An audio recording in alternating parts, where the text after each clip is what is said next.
Watch already. Must have been waiting on us. Hello, hello. So tonight I'm going to be working on a customer's order. It's an irregular edge-shaped bowl. Excuse me for a second. That I make. Right there. It's already been cut out. Pre-irregularized, if you will. And I'm going to be just working on this tonight. I will also be working on some copper bowls as well. Just doing some stamping, some customization, so this way I can do the finished work on them tomorrow along with the custom hammer. So I won't be doing the custom hammer tonight, just the bowl work. So good evening, everybody. Jessica will be out here in just a few minutes. I'm getting started a little early. Graham Pepper, good to see you. Royal Crow Forge, hello. County Line Forge, hello, hello. Ben Toombs, how you doing? Good to see you. John Tompkins, good evening to you, sir. Charles Navaski, I don't know if that's the way you say it. Novitsky is probably the way. Good evening to you. Hello, X-Pool Guy. Chriswell Blacksmithing. Hello, hello, hello. Brian Neely. Everybody. So, good to have you all here. Granddad's Forge, you are a hoot, sir. Oh, I will start pounding here in a little bit. So, also, we've got some new shirts up on the website over on Teespring. I've made up a few new shirts that you guys might get a kick out of. I believe Jessica's made those live. I'm not sure, but you can go over and check that out. So he gets a little excited, Roy. Billy Martin, good to see you. Corey Shire, hello, everyone. So, and if I've missed saying hello to you, don't be offended. The chat moves on, so... what I'm going to be working on tonight, as I've said before, I'm going to be working on a client's bowl. It's an irregular edge steel bowl. I'm starting with a piece of 1/8 inch thick flat plate steel. It is 1/8 inch thick, so whatever that is, I think that's what, 3.5 mil thick? Yeah, something like that. It's like 3 something mil thick. Good to see you all here. So, all right. Yeah, Bucksmith88, glad to have you here. Glad you can watch a live stream. So it's going to be however long it is. I don't know what time I'm actually going to cut out the live stream tonight. It's pretty much, that'll be dependent on how far along I get on that. Thank you, Corey Shire. 3.5 mil thick is the material I'm working with. And it's 6 inches around diameter. So whatever 6 times 25 is. I'll let you all do the math on that one. 150 mil, right? Diameter. Hopefully I've got that right. Looks like Jessica's just walking in the shop to help us out here. Hello. Come over here and say hi, Jess. Hola. Show your pretty face. How many people have got in here so far? All right, we've got 49. 14 likes. Thank you all for that. 50. What's that? So it's up to 50 now. Up to 50. Oh, Good. Good to have you all here. Hi, Graham. Hey, Nikki. So if you know of anybody who'd like to take and see this live stream, just make sure that you send them this way and take a moment to invite them to the stream and things like that. Yeah. And I'll try to make it a fun one and entertaining one. No dancing though. Let's see here. Harshman Hills, thank you so much for the $2 super chat, supporting the channel in that way. Can I heat rebar with a propane torch instead of a forge? Yes, you can. The problem that you will have is getting it hot enough, depending on its thickness. Rebar gets pretty big, so that's kind of a broad term. So probably with a propane torch, I would say maybe 3/8 inch, 1/2 inch for a really long time would be your limit. The best thing you can do for yourself is to get a fire brick and set it on the fire brick and then heat it directly from the top. Or create yourself a little a fire brick on bottom and then like 2 fire bricks to each side of it to kind of create a little oven effect to it, and you can get it heated that way. I have done odd-shaped objects like that before, just heating them on top of a fire brick, and they will get hot enough, depending on what torch you're using. Hopefully that helps. How much to get you and dance? I don't know. He's putting a price on it. Swinging big money. Let's hear. 150 grand. You'll get me. Harshman Hills, thank you again for another $2 super chat. Really appreciate that. Hey, they didn't specify what kind of dance. You know, it could be an Irish jig. Yeah, they didn't say what type of dance, but 150 grand, you'll see me dance. How about that? That means I can like go buy a new shop and a house. Yeah, there And you go. You'll be dancing anyway, right? yeah, I'd be dancing anyhow. Oh. Would you like me to get the camera turned around? Yeah, let's go ahead and do that. Okay. You can read the stuff and make sure you Alright. keep up on the comments. All that good stuff. All right, it's gonna get bumpy here for a second. All right, here we go. So I'm hoping to get back to our Vice project that we have started on sometime next week if I can. I'll have to see how it goes. This year I have to catch up on customer orders, so that's what I'm doing tonight. I hope next week to get back on the Vice project and then hurry that thing along because I've got some other really neat live streams I want to do. Other than that, or I might just take and split it up. Do 1 week I do the Vice and the next week I do something else. That way we keep it entertaining on the live streams. What's up? Yes. Yes, George, hello. I did see your comment. I didn't get to it right there, but hello, George. Hello, George. Roman Sepula, is that a Champion 400 blower? Yes, it is. It's a Champion 400. All right, hello, Luke. Thomas Was Urso. that George say hello or comment? Or? George, no. Joe, no. Joe. Sorry, I'm getting all the names mixed up. Luke Herdon said hello, Jess, so I was saying hello back. Okay, good. Thomas Urso, greetings from Cumberland, Virginia. Jacob THT, OMG, he shaved? We were wondering how long it'd take for somebody to Yep. notice that. I didn't go full baby smooth. In fact, I don't like that at all, so I left some stubble. Don't anybody see that? Yes. Gonna grow it all out to one even length a little bit. So.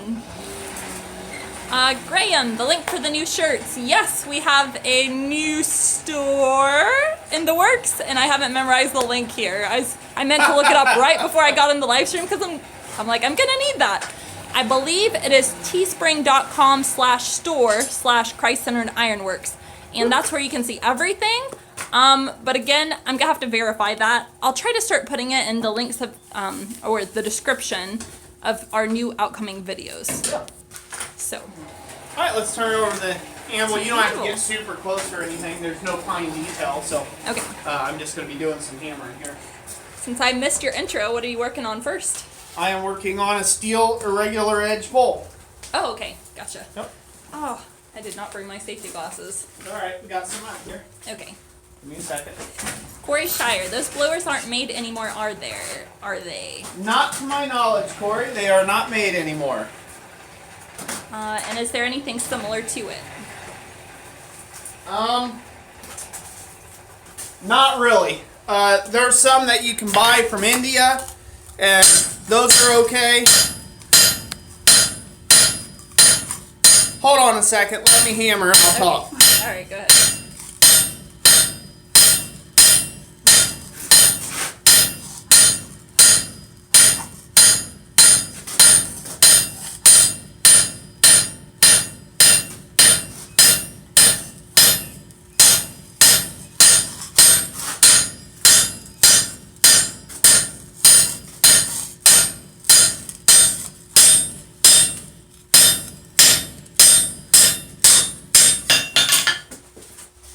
That looks like some good texture.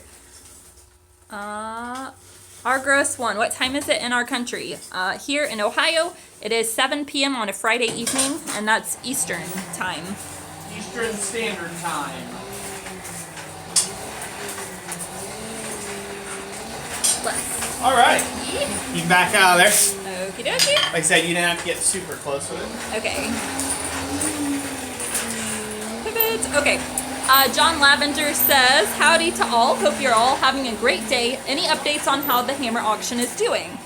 Last time I checked on it, it was at $550. So Yep. that's going well. I believe it ends what, Monday? Monday. Evening? Yep. Mm-hmm. Yep. Monday midday. morning. Midday. Midday? Yeah. Okay. It ends Monday midday, so I'm quite pleased with how that's went, and I think that'll be a great way of helping Chandler out and helping him move.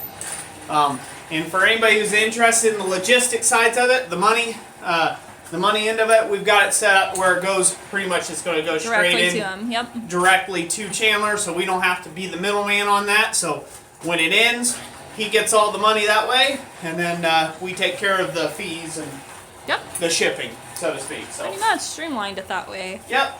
So that's a good thing. We got that all figured out. Well, Jessica got all that sorted out. Yep. eBay is actually where we started selling that's our very first online store, so Yeah. eBay's no problemo. As to the 1,000+ feedback we have over there, so Yeah. that was from our selling days when we sold on eBay. Oh yeah. Our hallway used to be full of boxes in our back room there. Let's see. Big DD says, what is stronger, a forge weld or an arc weld, or are they the same? That used to be debatable, but I'm pretty sure an arc weld is stronger. In today's mild steel. I'll say that. I believe in wrought iron, a forge weld will always be stronger than an arc weld when it comes to wrought iron, if you will. Wrought iron, in my experience, doesn't like to weld very nicely with electric arc welding. Anything that I've ever tried to weld on that's wrought iron anyhow. But as far as like when it comes to forge welding, it's beautiful.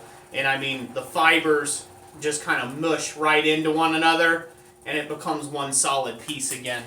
As where with mild steel, even though you can get some coadhesion in there and you do get some welding occurring, there is, without that electrical arc bringing those two pieces to a molten level, you don't get as good of a weld, in my opinion, doing forge welding on mild steel.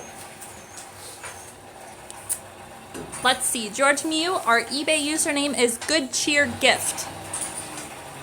Yep, good cheer gift. And Corey Shire, he's Chandler's moving the forge today. Ben Toombs added, and he already actually moved it. I watched the video on Patreon a couple of days ago. Yeah. Also, yeah, there's a, if anybody's interested in seeing that, he is also on his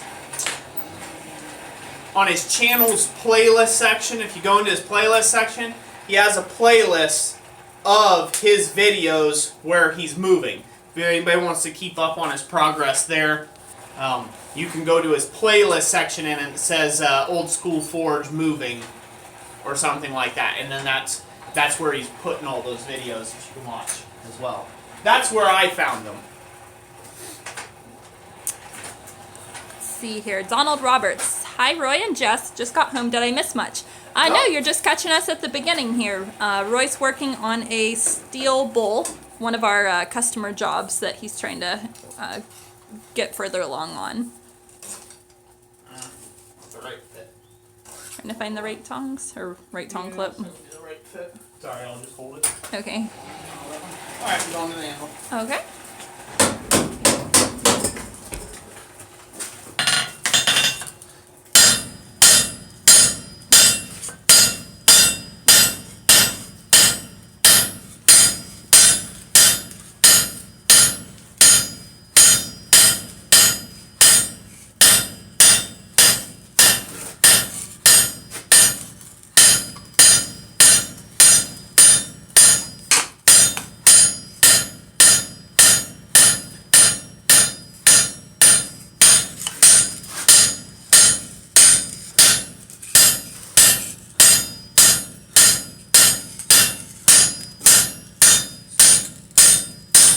So for those of you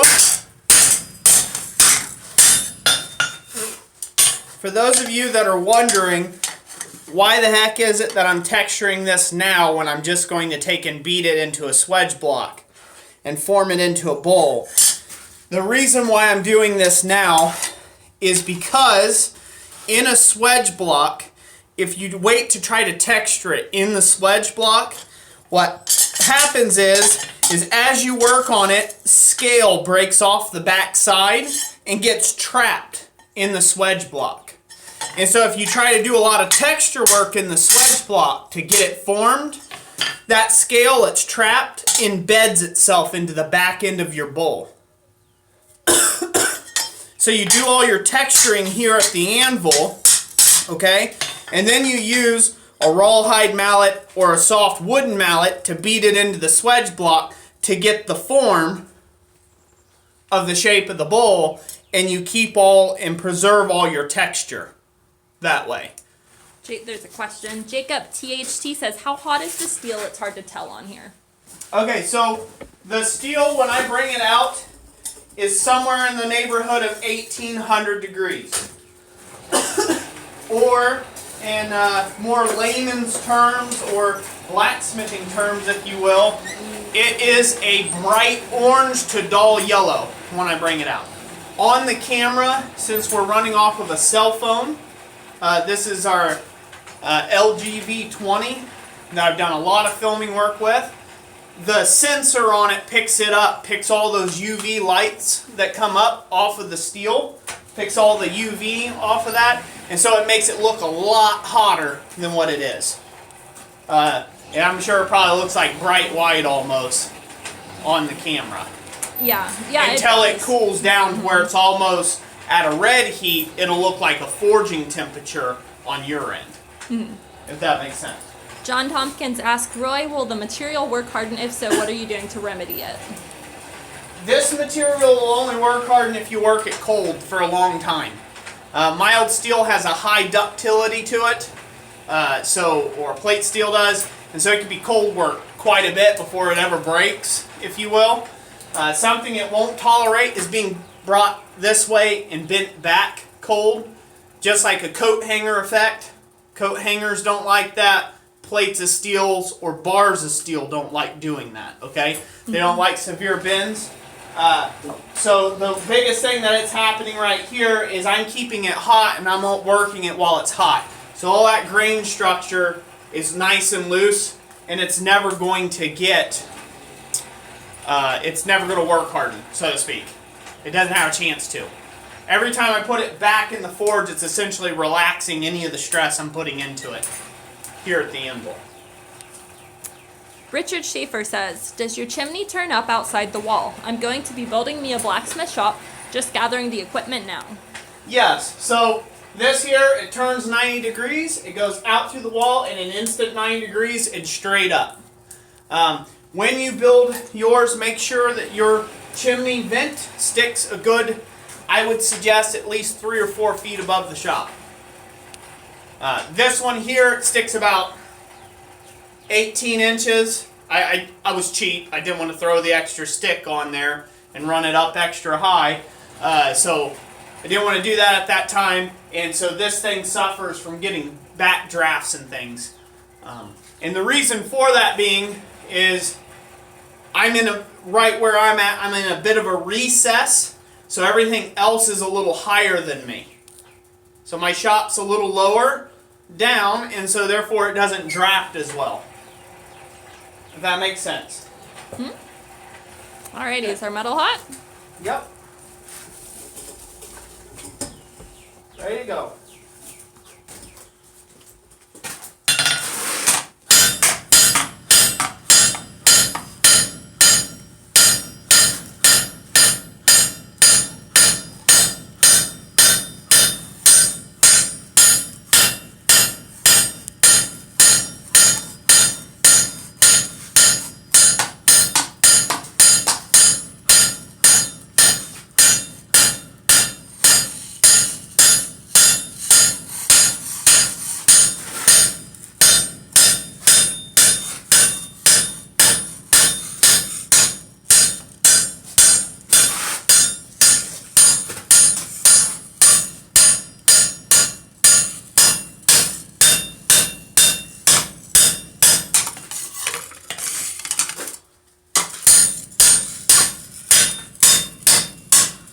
Alright, now since it'll be easier to do it now versus later, I'm going to put my touch mark in it. Hopefully it won't distort it too bad, but I don't think it will, so.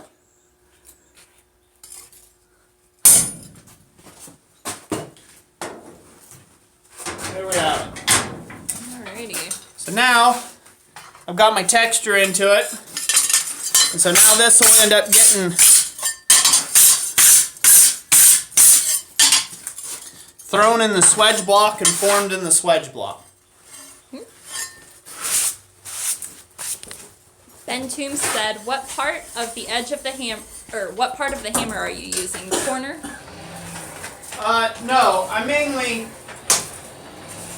It looks like that, but that's because I'm not really focusing on any particular part. I'm just coming down on it, and if anything, I'm letting it overshoot just a bit, and so it's hitting on edges, different facets. I'm not trying to control the hammer so much. I'm trying to let it randomize as it comes down and hits the piece. Let's see. Graham Pepper had said, "I found some hand crank blowers, but has a minimum order of 800. That's quite a few. You'd have to have a lot of buddies. Yeah, a lot of buddies to order them off of you. Yeah. Corey Shire, Roy, did the 290-degree bends hinder it from drafting? No. Nope. So, if you were to draw a straight line pretty much, it's actually better. The longer you make that stick out for, it actually creates more of a drafting issue than anything. It takes longer to heat, takes longer for the draft to get established, the longer you go out horizontally. You have to remember things like to go the path of least resistance. So,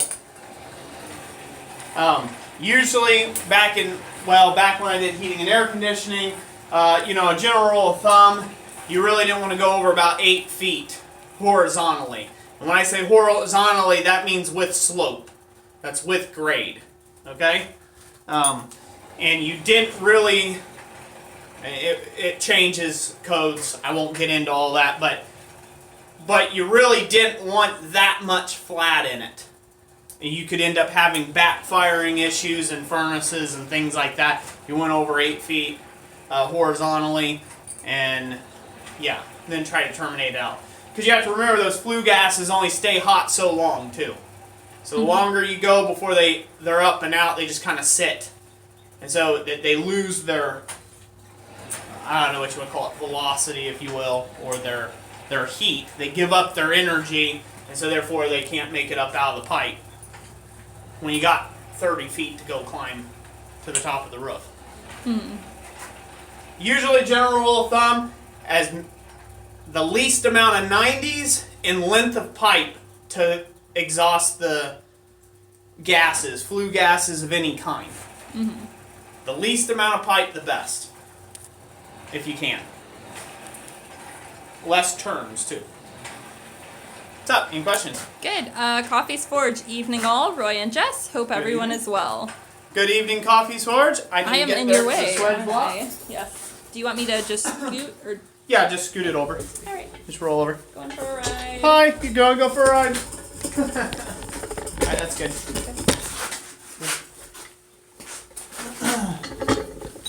Hold on, ladies and gents. Technical difficulties. Don't pull it anymore. Okay. You're fine. Alright. You need to go right back to where you were.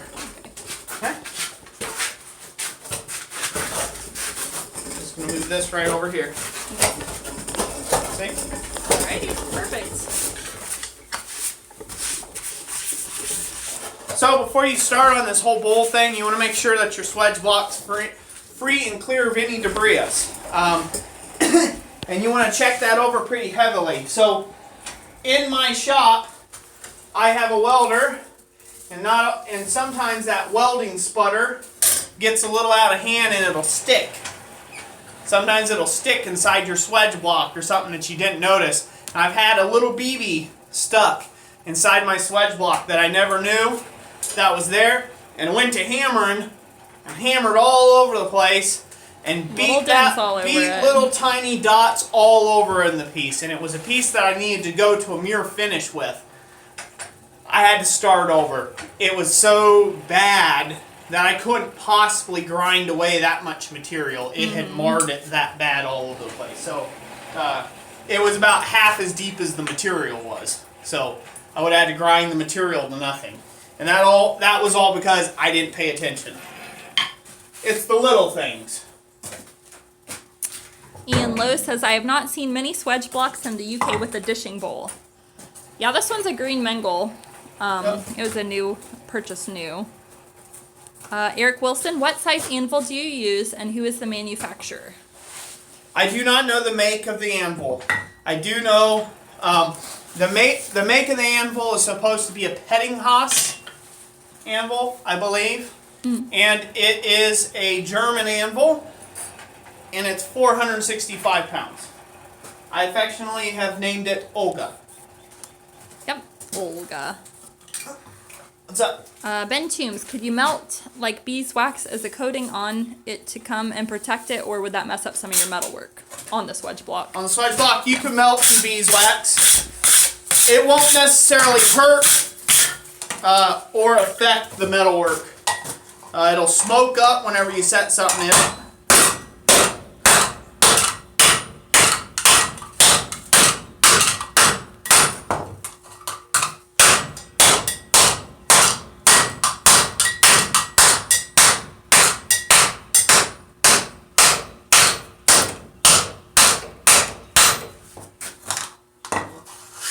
Now you guys will see what I'm talking about here, hopefully.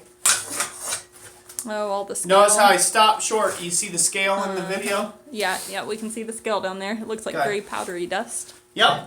So if you keep beating that into there, that'll beat all up into your surface finish. Now on a rough forged bowl, that's not a problem.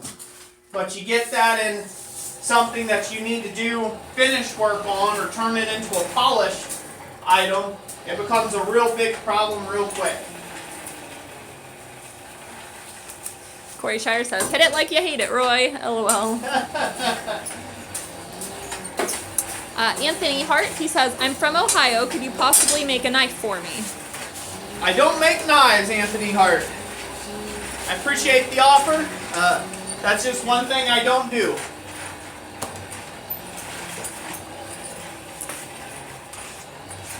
Ian Lowe says, if it's a Pettinghaus, it's a very good anvil. Yep, I believe it's a Pettinghaus. It's a forged anvil. It's not cast. It's an old anvil. Dayspring Metalworks says, making lots of scale for Tuan, I see. Smiley face. Yeah.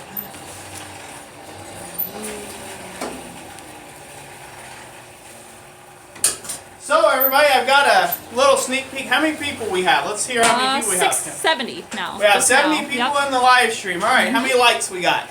31. 31. All right, well, let's see if we can get to about 50 likes. If we have 50 likes, here it goes. This is how I'm going to hustle you. Are you going to click your heels? Yeah, no. If we get 50 likes on this live stream, I'm going to show you guys a little sneak preview of something, of a forge liner formula I've been working on. You're up to 47. 47. You probably got like 15 seconds to go, and then you'll be having to share. 49. Uh-oh. 50. 50. Woohoo! You should have set the bar a little higher, I think. I should be like 100 likes or something. 53. Yeah. 53. All right. All right, that'll do it. You can stay right here. I'll show you. Okay. Well, yeah, you point over here. Okay. That'd be good. See it right there? Yep, it's in view. Okay, so here's a little test sample that I've been toying with. I've made up since the weather's been nicer. I got a chance to try this, and I think I finally found something good to do with all of our blacksmithing clinker. So this is a recipe of kitty litter and clinker going together. And I'm not going to say much else because I'm going to, it's not quite perfect yet, so I'm going to work on it just a little bit more and design a forge around this. But this is after about, this area here it fell out earlier, but this amount of use here has been about 5 or 6 forge runnings, and this thing, perfect. No cracking through, anything like that. I did a really cruddy job at mixing these two. But like I said, I'll have some videos coming out on that. But what I've found is if you get this really good and hot, and I mean like so hot you can't look at it like with a torch, the surface, this mixture will glass over. And it really reflects the heat. So, Ian Lowe says vermiculite or bentonite. it is bentonite clay that was used in it. So, like I said, I'm still perfecting it a little bit. It has no vermiculite in it. It's bentonite clay, and it uses clinkers from the forge in the mixture. Pulverized clinkers. Graham says, what kind of kitty litter? I don't know. I don't know this. Fresh kitty litter. It's fresh kitty litter. We'll at least say that much. No helpful little nuggets in there. No, I think it was like scoopable kitty litter, like it's supposed to clump together already, so. Yeah. Yep. Rigid Ironworks made 3 calla lilies today. Thanks, Roy. Awesome. Let's see, clay sap, that's going to be awesome. Going to have to redo my forge here pretty soon. Been gluing the chunks back in, LOL. Like I said, it's not perfect yet, but everyone's looking for cheap alternatives. So, my kind of mentality on it is you get what you're paying for. So if you want a professional gas forge made up, use what the professional companies that make professional gas forges use on their forges. If you're trying to save a buck, you gotta do what you gotta do and play around with it.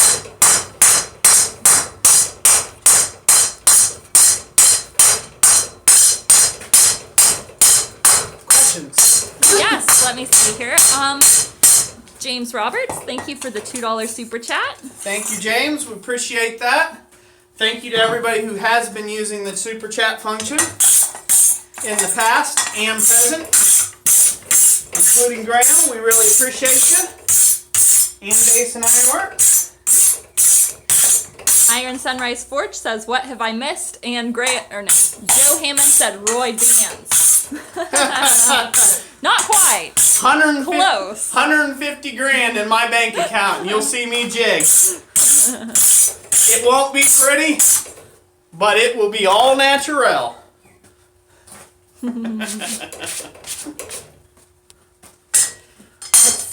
James Robert, did Chandler's hammer sell yet? We had it on auction, so it's set to end Monday about midday. Really, we could have put it for about 3 days, would have been adequate, but we were just trying to make sure that we could mention it. And everybody get a chance. Yeah, make sure there was enough time. So Yeah. Problem if we did a 3-day auction, you'd be like, oh, I don't get paid till Friday, or, things like that. So 7-day auction seemed about right for anybody who wanted to get in on it. Yes. Donald Roberts, are you depriving those poor kitties? Oh no, those poor cats have their legs crossed, LOL. Actually, yeah, our cat passed away, so we just had the kitty litter sitting around. Yeah, so it was kind of a sad story. It's probably good for the cat, but we got given a cat that was a stray. Somebody kicked the cat out on the They do that all the time out here in the country. They'll just kick a cat out. Mm-hmm. Seems a great way of dumping off pets out here in the country. So we were given it, real sweet cat, and then about a month after we had this cat, started having epileptic fits and things. And freaked us all out about it. Did a lot of research on it and found that just giving it like milk and some other things, like higher fat foods would help it with epileptic fits. So we did that. Its epilepsy kind of went away. Yeah, it stopped. It didn't have it anymore. It stopped. It didn't have it anymore. And then one evening it kind of started acting real weird, like it was going to have another epileptic fit. But this time it didn't. It just kind of laid down and died. So, late night. So, kind of sad for the kids and stuff. Not nice. In fact, it actually passed away the night before my landlord's funeral. So, yeah. So that didn't make me too happy. None too happy. By the way, the offer still stands from your mom for us to get a kitten. So Okay, we good. haven't decided on that yet, but we'll see. Yep. S&S Smithing, I gotta go, guys. Nice getting to chat for a bit. Gotta finish editing tonight's video on the plant hanger build. Okay, awesome, S&S Smithing. Have fun. Have fun. Thank you for stopping in and watching the stream. Hopefully the plant hanger build goes well.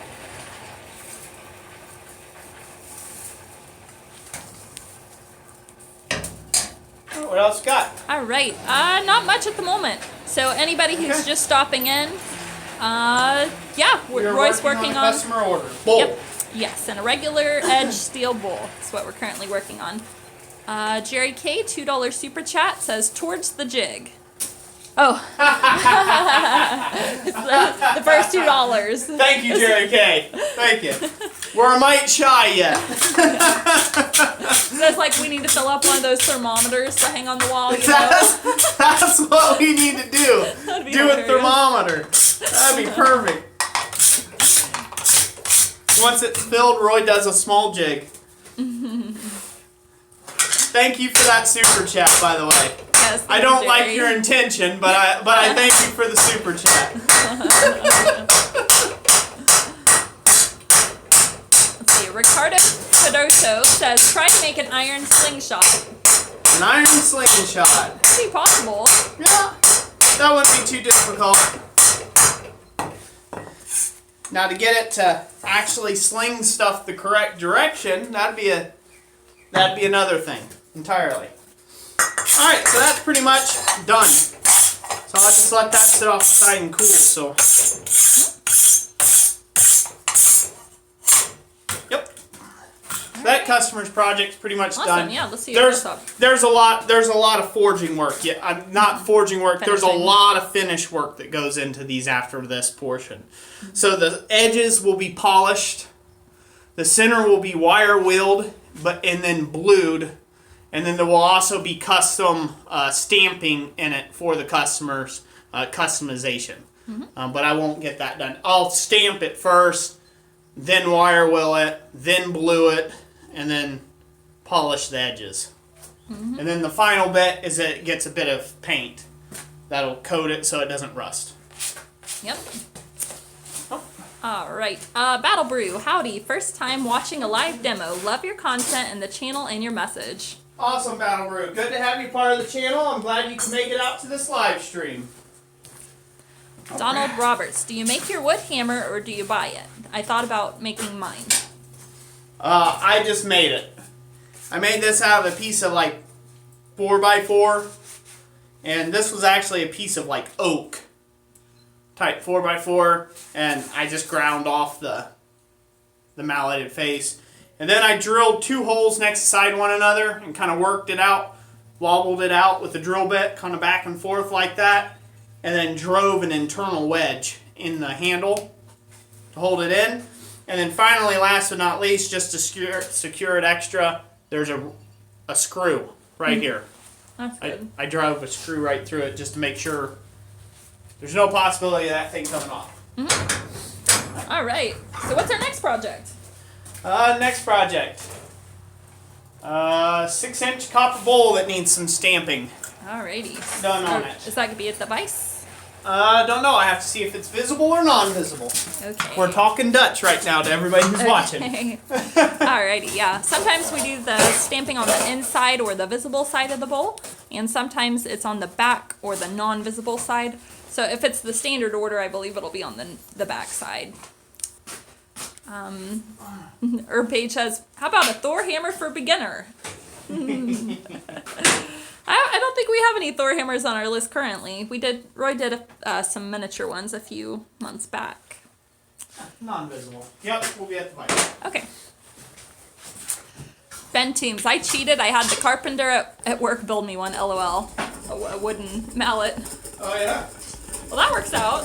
That works out real nice. Saves you a little bit of time, huh? Gotta Anthony straighten Hart. this out a little bit here. Okay, go ahead. I'll just answer some comments here. Anthony Hart, yes, we have a website. Our business website is ChristCenteredIronworks.com. And then our blacksmithing website is blacksmithpdfs.com, which is where all the downloads and stuff are as far as plan builds. Let's see. Roy, why don't you use a dished wooden stump to make bowls? What is the difference between a wood or steel swedge block? This steel swedge block is easy. So I can fit up to an 8-inch diameter bowl in the swedge and get it dished very quickly. And I can also do it hot. A wood stump, you do work cold.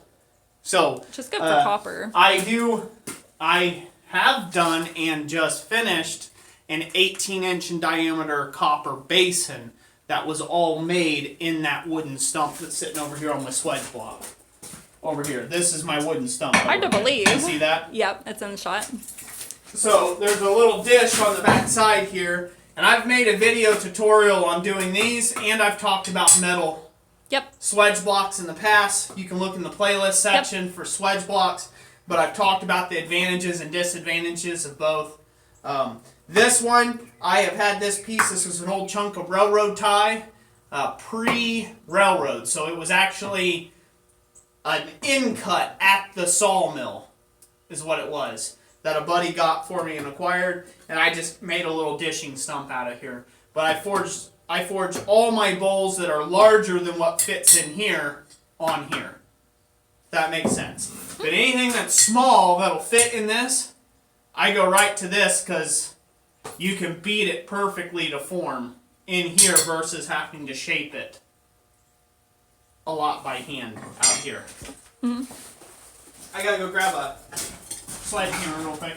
Alrighty, he'll be I'll back. be right back. Talk to him. Okay, he'll be back in a second. So they can talk Oh, to you. okay.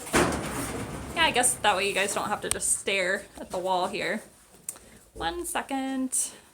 Okay, here I am. Let's see, I'll see if I can answer any of your questions for you. He went out there to go grab something. Granddad's Forge has brass to work with. I'll bring that one up again in a second. He's done a little bit of brass. Yeah, you have to get a malleable sheet of it instead of cast, but it is forgeable. You're welcome for the info, Anthony. I'll say that on Roy's behalf. Andrew Freeman, welcome.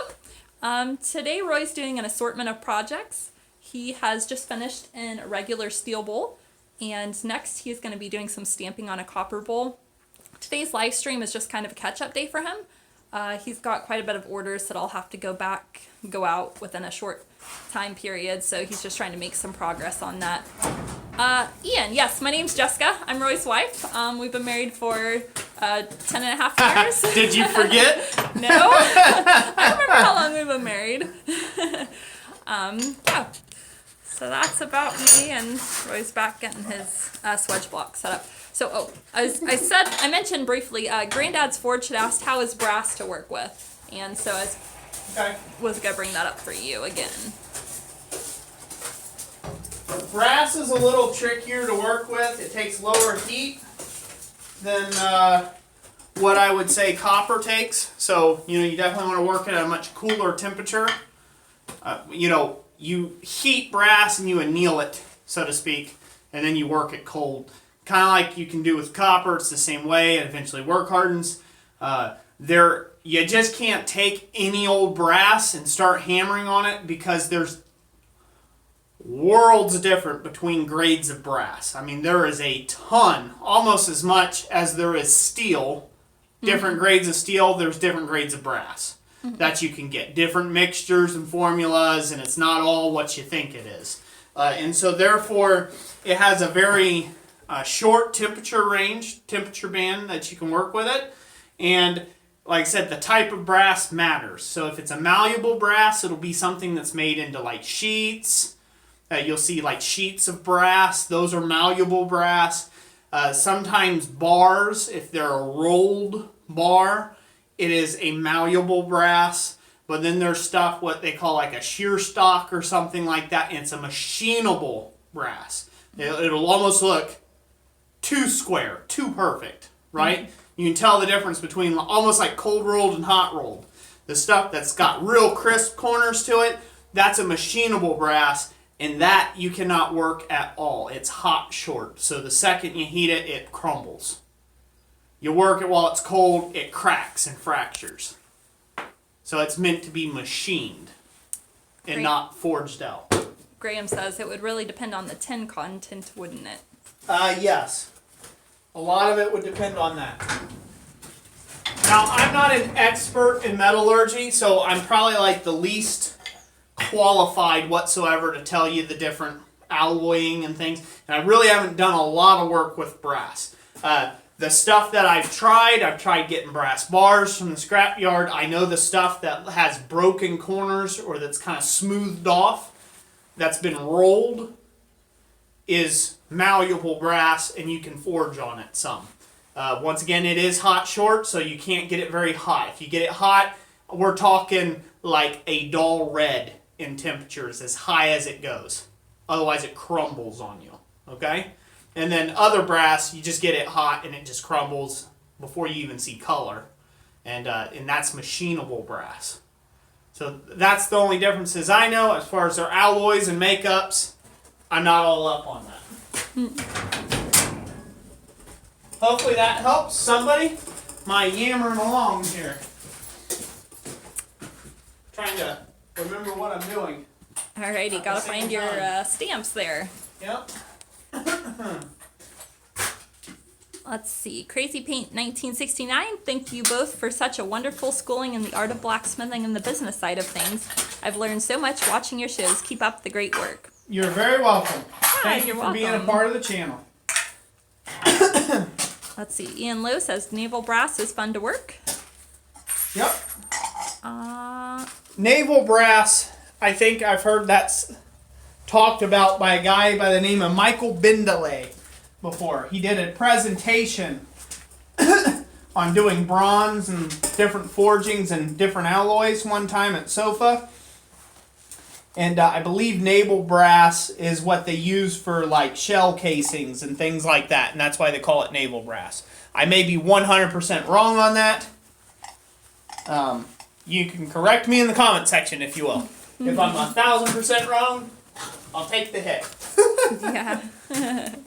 Corey Shire. Lots of yammering, not much hammering here. LOL. Yeah. Not yet. We've got a shirt that says exactly that. And it's got a funny little quote. Yeah. So It's in progress. I'll try to It's in have that one progress. done by next week. So yeah. whoever's in here, 69 people, you know, you're on the inside. So the shirt, we're still on rough drafts of it, but it says, it says, what does it say at the beginning? Let's see.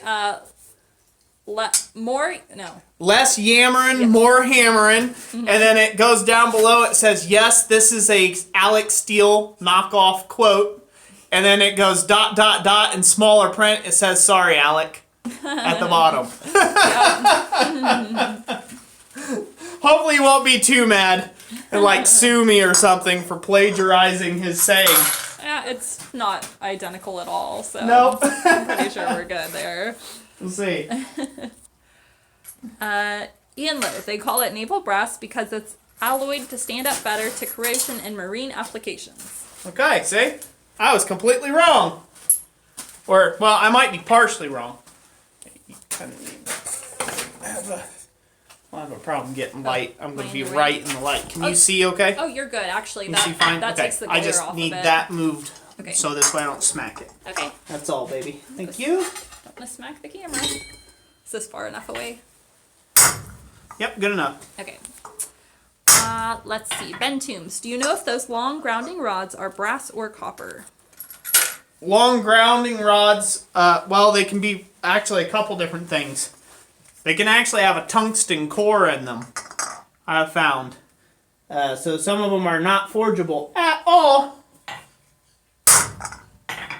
So most of them are just solid copper. Well, not raw copper, but it's an alloy of copper.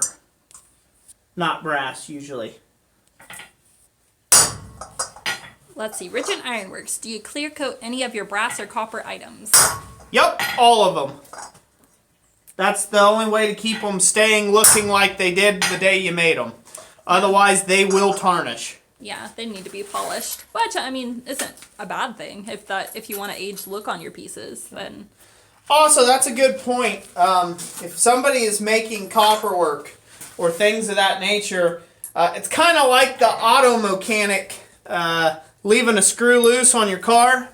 So if a customer wants not saying that you should do this, you should make them well aware that this might happen, but it can be a service that you can offer of refinishing for a fee to get repeat work. Because some people, they don't like the ideal of paint at all.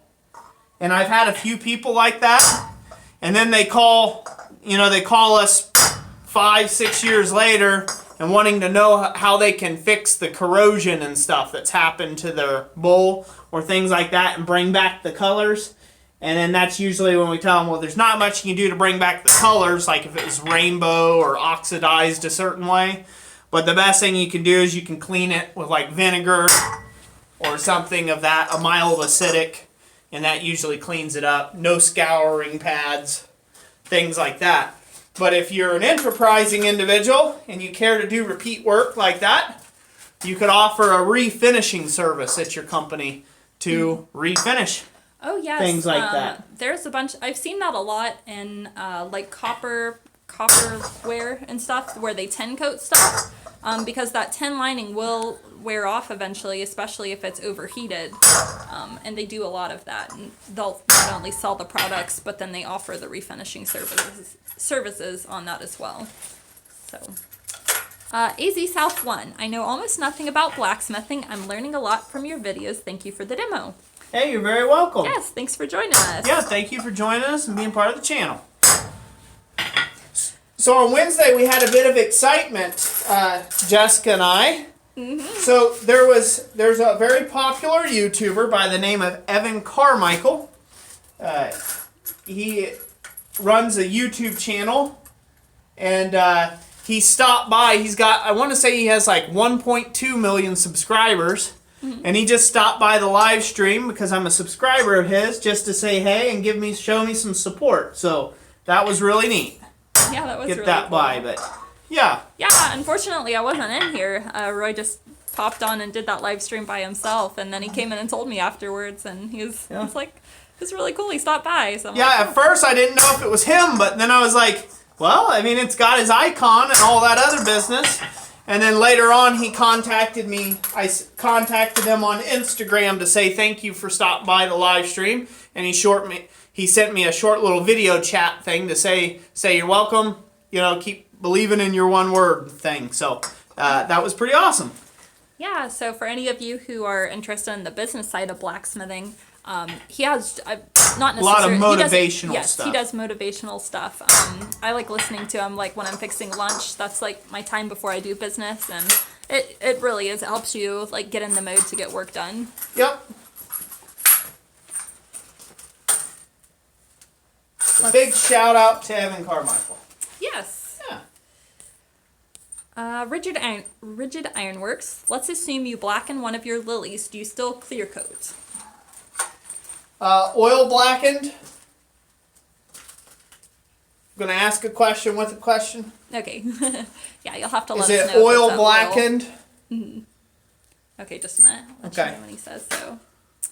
Herb Page says, okay, time for supper. We'll watch on the replay. Have a good evening. All right, Herb Page. Thank you for being here. I really appreciate it. Yeah. God bless you. Enjoy that supper. Rigid Ironworks says, no oil involved. So just heat blacken. If all you're doing is blackening it, like just like a heat blacking or something like that, I would suggest yes. It really depends on the finish. It depends on what your customer wants or what it is that you're going for. Not always does a painted surface look good on ironwork. Sometimes an oiled finish looks good, sometimes it doesn't. Sometimes sometimes just a simple raw finish looks good, sometimes it doesn't. So you just kind of have to play around with the look and feel of the item yourself and decide that. That is a bit of the artistry kind of side of things. For me, if I'm going to go through the trouble, I'm not going to paint it myself. if I go through the trouble of doing some sort of other extracurricular finish, I'm probably not going to paint it. Let's see. How about Johnson's wax paste, he says. Never used it, but I'm sure it would work much like a regular wax. And it's a soft wax instead of like a hard wax, like a candle wax or a beeswax. Something like that. It's mixed with other stuff, but it still protects the finish, so. Let's see here. Richard Schaefer, I see that you put green tape on the cold end of your tongue so you won't grab the hot end. Smart. Actually, the green tape is because I teach a lot of classes, or have been here lately, and I do demonstrations, and I go up and I do demonstrations at SOFA, and I do workshops and things like that, and the green tape is a quick identifier of my tools, regardless of where it's at in the shop. I can very quickly find my tongs, my punches, things like that, because I've got the green tape. But it could have that added benefit of knowing that the green tape means the cold end of things. That might be a great way of doing it. I never thought of it that way. All right. Let's see. Robert Poglich, can't stay long, but Roy, just wanted to let you know I was here. Keep up your awesome work you do, and I really appreciate your videos and instruction. Also, thank you, Jess, for helping him out. Awesome, Robert. Thank you so much for coming by. God bless you, and I hope your evening goes well for you. Thank you for everybody who's hit that like button on the stream and is making time to comment. A lot of live streams, the secret to live streams, getting promoted in YouTube, is engagement. So the amount of people who are engaging, the people who watch, the amount of watch time they develop, and how many likes and stuff. Likes and dislikes all count as engagement for a live stream. So the more of those we get, the more it gets promoted. The one bad part about live streams are they usually don't have a very good shelf life. So that means after about 2 days or so, YouTube stops promoting them altogether and they pretty much become dead in the water. So they're kind of like a wasted video in a way.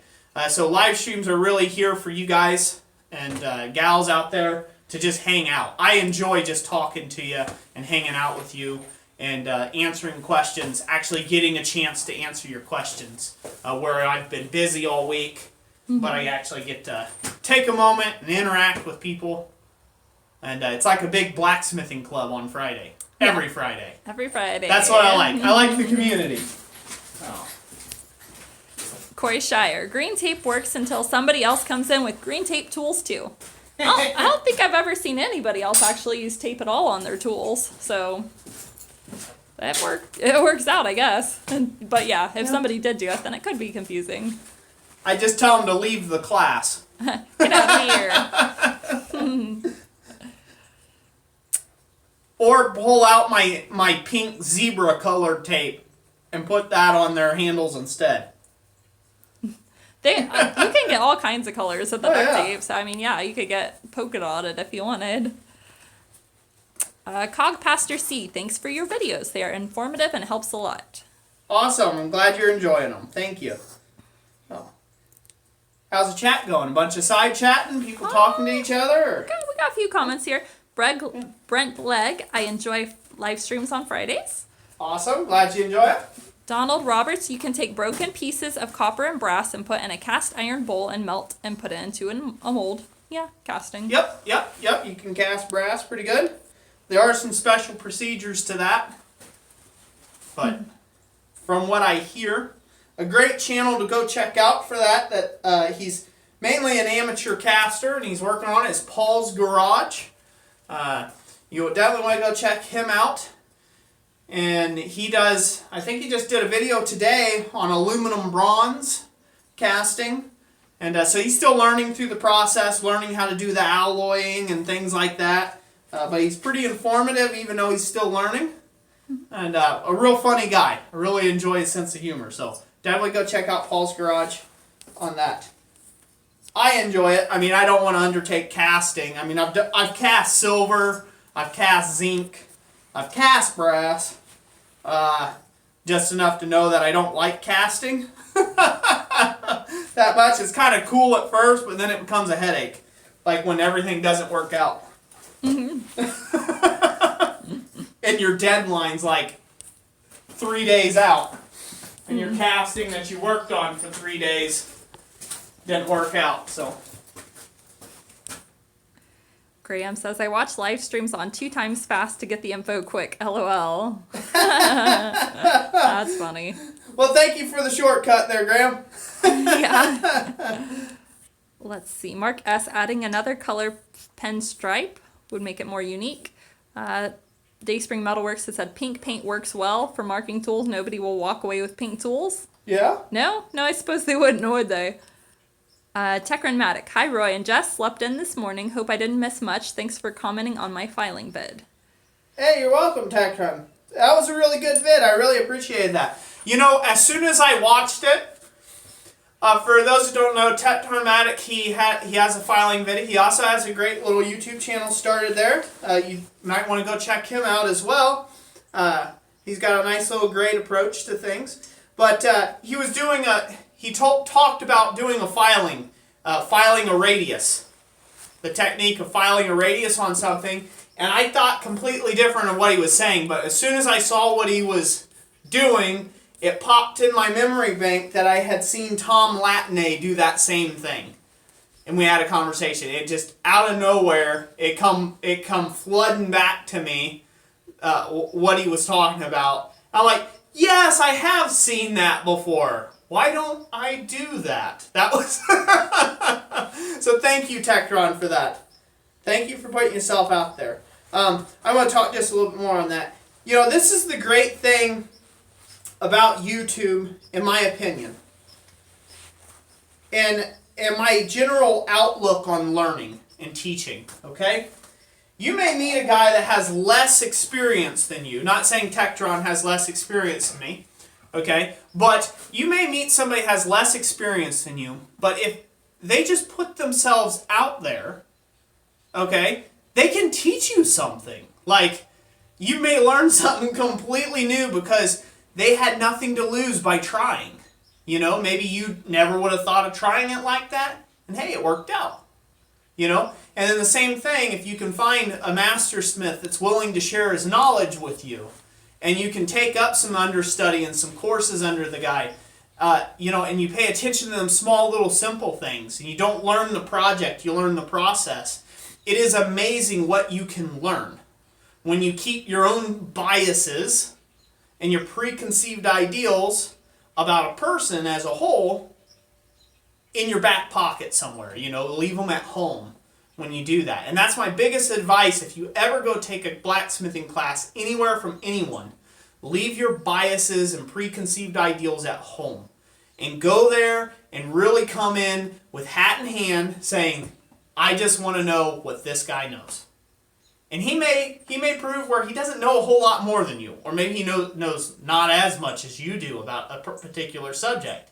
But try to glean those little nuggets of information because everybody has a different life experience out there that they can come together and share. And the great thing about YouTube is the fact that there's plenty of people who brave the fear of standing in front of the soulless pit, which is the iris of a camera, and they talk to it and they try to instruct you what they know.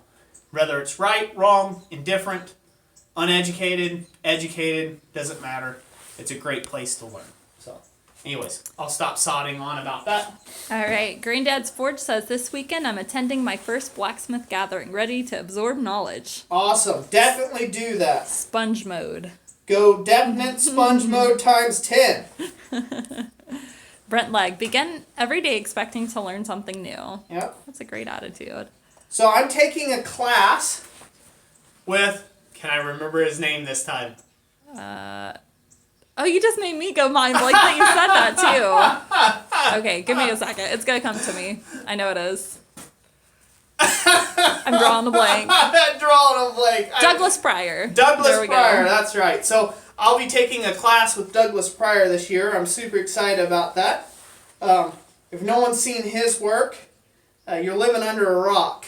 It is gorgeous work. He does a lot of repose and chasing work, and he does a lot of stuff where he does armor and things. That's kind of his thing. He'll do suits of armor and things for people, but he does when I say armor, I'm not talking like chintz pieces of plate. I'm talking like highly ornate, like faces and you name it in it. It's gorgeous work. So. My favorite was the lion. He did a full lion's head. He made a whole bust of a lion's head, it was gorgeous. mane and everything, and it was on about a 22-inch in diameter circle.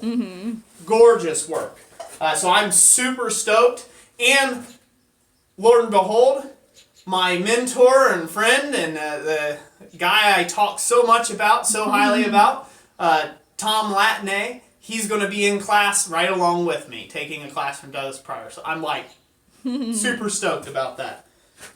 Hopefully I'll get to do some hangout time up at his shop up in Pepin, Wisconsin, and he won't mind a tag along. You know, I'm going to kind of invite myself. Yeah. And then not leave for a week. I'm crashing in your house. Yeah, I'm just crashing in your house. Don't worry, Tom.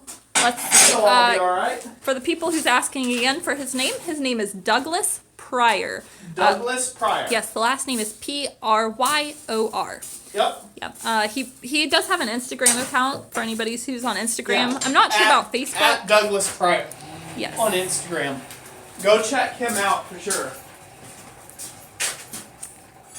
And for those who don't know, all you have to do is type in the hashtag mark, or what, the older generation would call a pound symbol. That thing, little double H deal. You type that in, and then you just put in his name, Douglas Pryor, on Instagram, and it'll pull up all his work, or anybody who's tagged him in photographs about his work, or classes or things. It's a great way of finding him that way. Oh, yeah. Yeah, it is. Cybertank Belmont, would you happen to know if Kentucky has an active blacksmithing club? Abana website just has inactive links. Yeah, some of their links are inactive. Yeah. I believe they do. They do have different blacksmithing clubs. I do believe a lot of them double. You may want to type in Farrier Association as well, because a lot of the clubs down in Kentucky, from what I know, double as Farrier Associations as well. So you may want to check that out that way.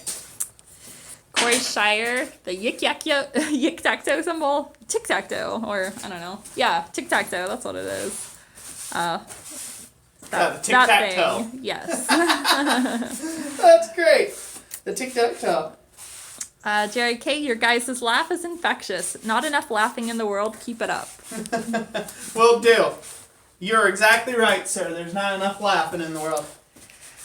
Mark S. just did a video about different keywords that help them show up on the web search. Yes, that one I believe is titled Blacksmithing Clubs or Blacksmith Clubs Near You. Yeah, so that'll help you find them as well. Jay Sanders, I have joined Abana in my local chapter of the BOA. This month and ready to go to next meet. Got to take up an animal for the next meet up. Awesome. And then for the first meetup, I took the required door knocker, and almost all of the attending smiths there were impressed for a 14-month newbie. Well, good. Good. Don't let it go to your head, but good. Let's see. Ian Lowe, Doug has a website too. Douglas, yeah, he does. Yeah. I'm only saying don't let it go to your head because stuff like that goes to my head all the time. So, Experience. Yeah, I've got experience in that kind of thing. Let's see here. Knew there's somebody on here, and I was going to read your comment. Now I'm going back and looking for it. If I missed anybody's comment, feel free to say it again, and I will get it out there for you. And if you need to get a hold, if you need just burning desire to get our attention, the super chat's always a great way of doing that. The other thing is if there's a lot of side chatting going on, if you put the little hashtag and say Roy or hashtag Jess, it kind of like, it doesn't really highlight it doesn't really highlight your comment, but it kind of sets it apart from other people having side chats. if you have very specific questions that way. So just to remind people of that, if you got a question that's not getting answered. I believe Ian had asked if you were the one who came up with the Hardy anvil power hammer. Yes, I am. Oh. And I'm pretty assured that I am the only one that's ever came up with a Hardy mounted power hammer. And I don't like saying that because, you know, there's a lot of real great genius out there. And there's probably plenty in the 1900s that came out with all sorts of crazy ways of doing stuff. But in all of YouTube that I searched, and everywhere that I stopped looking on Google, there's like 14,000 pictures and images or something like that. I forget, 14 or 40,000, something like that, images of power hammers or home-built power hammers on Google. So I don't know, I got to a few hundred and I still couldn't find anything like what I created. So I'm just assuming that I am the original creator of an anvil-mounted power hammer specifically that's portable. Yes. So anybody who's curious what we're talking about, you can look in our playlist or also at blacksmithpdfs.com. The plans for that one is like $15 for the basic version or $25 with the revised, which includes a tooling bracket with interchangeable tooling to go underneath it. So that is about the Hardy hammer. Let's see, do you use one yourself or a larger homemade hammer? I use a larger homemade shop hammer. And in fact, I'm getting ready to retire it as well. It's a hell of a hammer. I've got some videos coming up on that, hopefully, when I get to building on it. We'll have to see. Oh, come on now. Won't want to stick. Oh, is it still wet?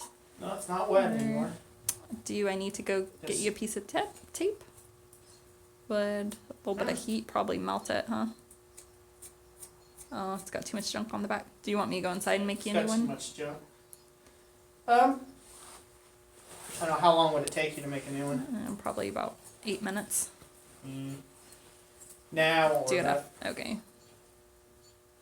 I'll just hold it here, see if the heat will. You could put a little bit of green tape on the corners, maybe just enough to hold it down so it doesn't wiggle away.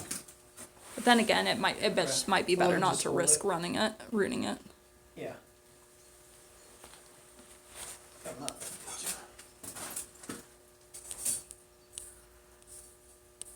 Don't do this at home, kids. Okay. Let's see. Daoy Johannesson. Sorry, I probably said your name. I just came in a few minutes ago. What are you putting on the bowl? He puts little, he's stamping it, and so he has like little templates with the correct wording, the spacing and the wording for the customer, and that's what he's trying to put on there. And normally it sticks, but I think it got a little bit of scale or something stuck to the back of it where it's not wanting to adhere very good. So I'll try to get you guys over there closer for a little bit of a look. It just took some heat. Okay, just took some heat to get the moisture out of it. And it's mighty spicy, I think.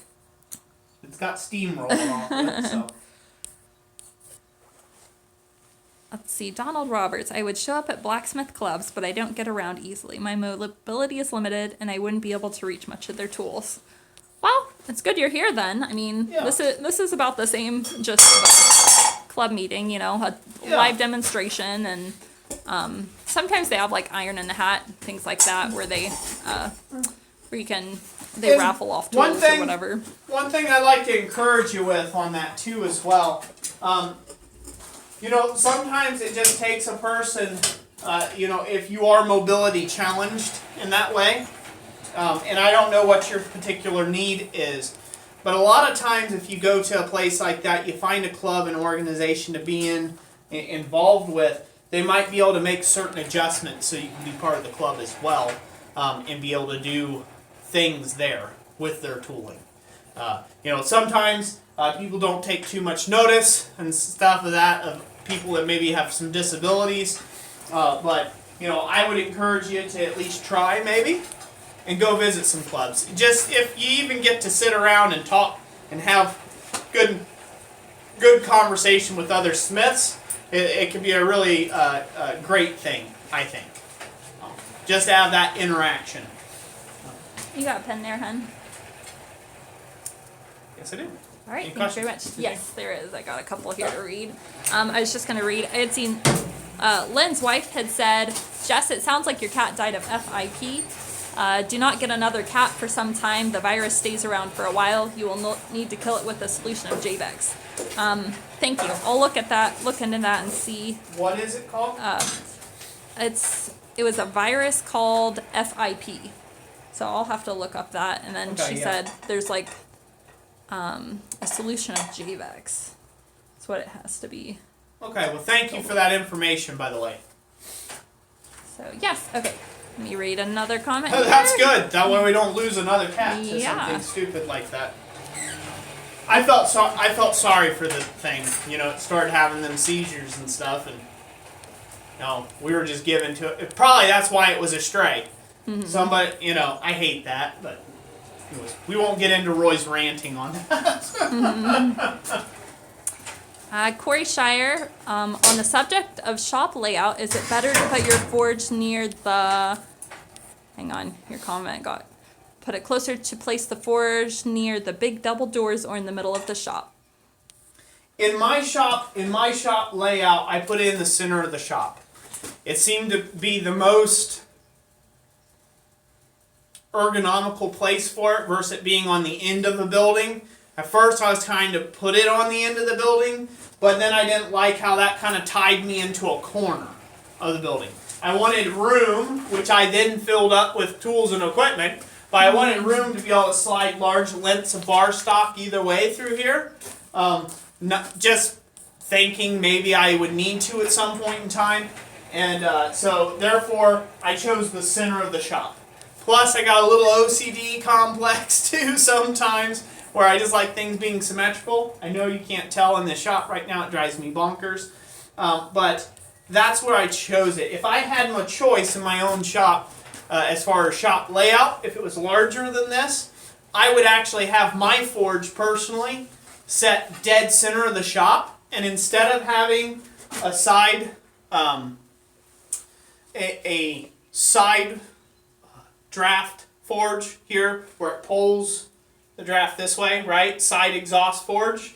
I would actually just have a power vented vent hood up above the forge up in the rafters, so it pulls all the smoke out of the building that way naturally, so to speak. Well, mechanically, but so all your smoke could go up. You wouldn't be hindered by any sort of anything. I could walk 360 degrees all the way around this forge if I needed to. So if I needed to heat something big right in the center, I could. If I wanted to stand at a different direction or access a different piece of tooling or equipment, I could.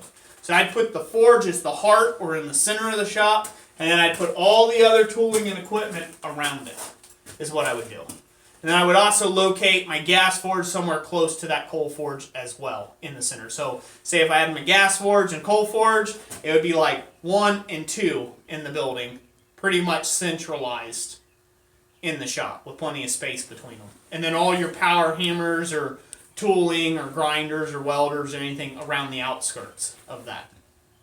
That's what I would do in a perfect setup. One day I will get there. JTHM 2011, how'd it go with the Midwest Living thing?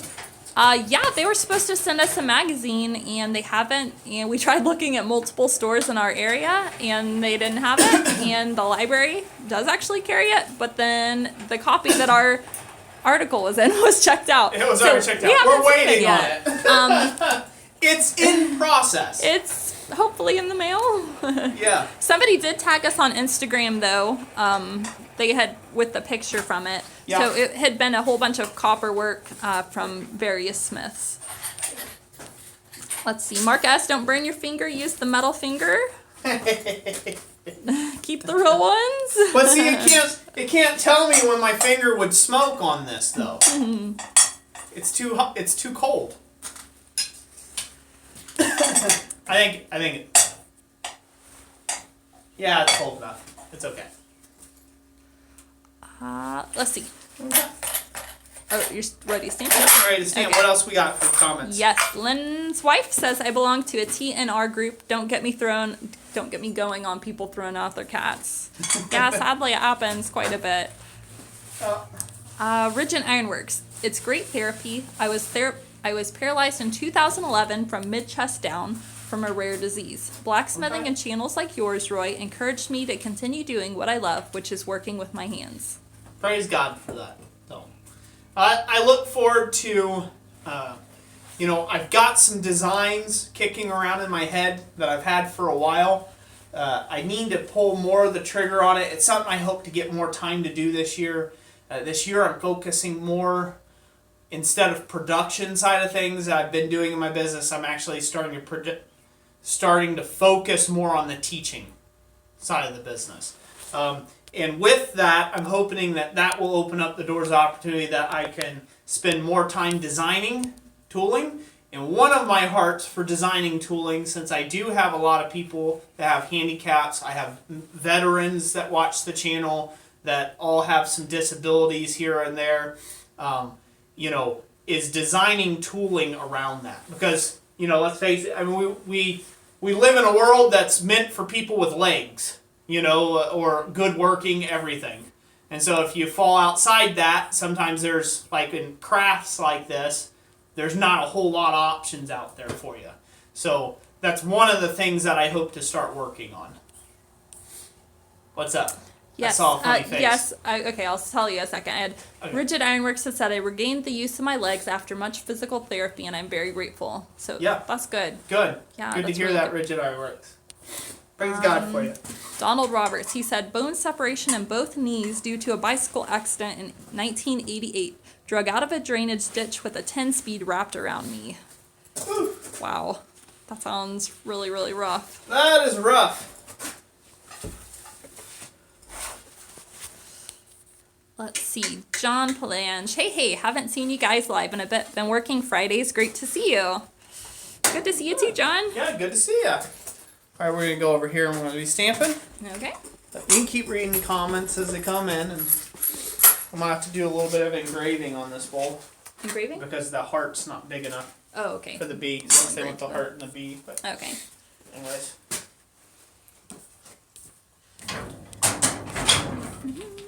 Dayspring Metalworks. All right, gotta go, guys. Keep on going. All right, Awesome. have a great day. Yeah, thanks for stopping by, Dayspring Ironworks.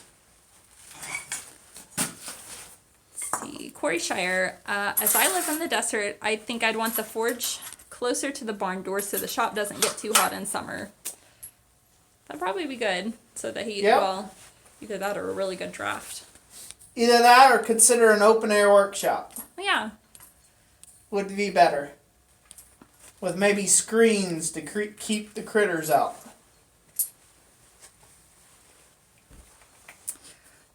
Jay Sanders. I'm going to be featured in Texas Trophy Hunters. Must have sections. Look for J6 Forge on that. Awesome. Cool. That's pretty cool. Let's see. John Tompkins. What's the largest basin you have ever made, or have you ever spun bowls before? I have not spun any bowls. The largest basin, or the bird bath, if you will, that I have done, it was a bird bath, was 3 feet in diameter. Like 3 feet 6 inches in diameter. That was the largest thing I've ever forged. As far as the largest basin that I've ever forged, for like a baptismal, was 22 inches in diameter. I believe.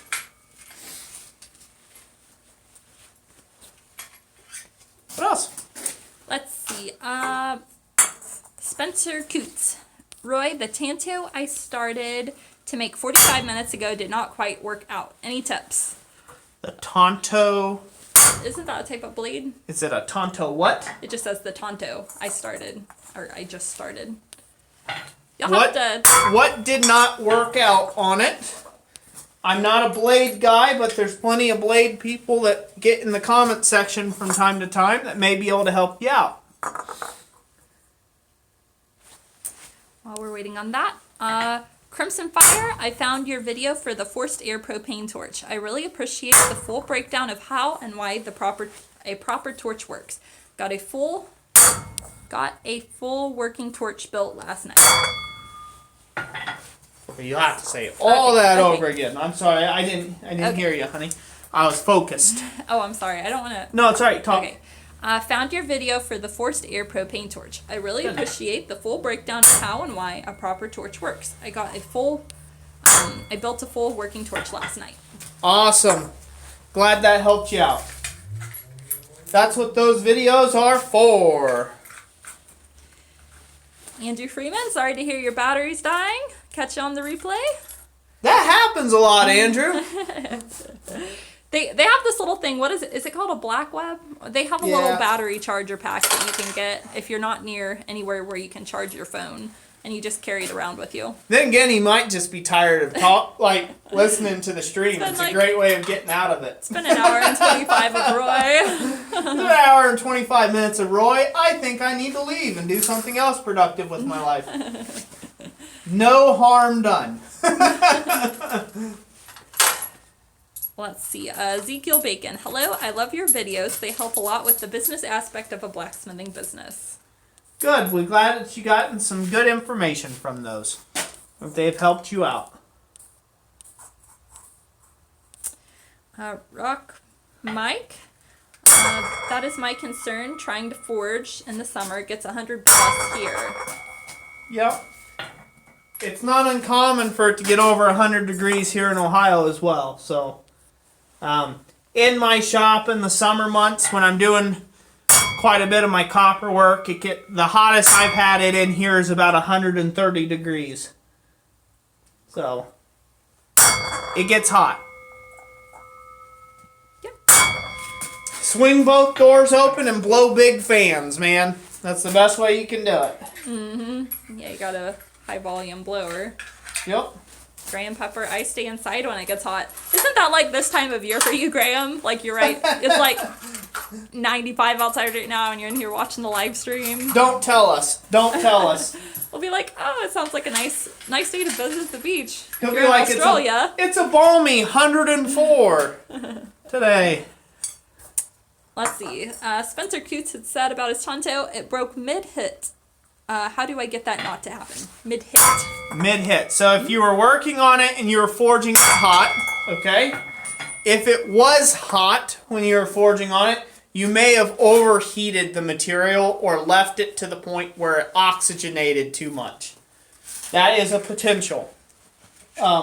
Without seeing, I can't really diagnose what happened too much. If you were working on it and working down too cold, depending on the material, you may have developed a stress fracture that you did not see, and then it failed mid-hit on you. Usually it comes from working the tool steel too cold or working it too hot. Or not too hot per se, but allowing it to soak up too much air and heat from the fire. I'm butchering everything I'm trying to say there. Not being scientific with it at all. Yeah, focusing on your letter stamping there. But I can adjust this from tool steel. So a lot of times the failure comes in the actual progression of your forging, okay? So this is applicable to not all you knife guys out there as well. Because a lot of guys will say, oh, there was something wrong with the heat treat. Or there was, oh, I got it too hot during forging. Or, oh, I didn't get it hot enough during forging. And actually, a lot of it comes down to your progressive forging method. And what I mean by that, if you'd swing me around, I'll talk about it here for a second. Okay.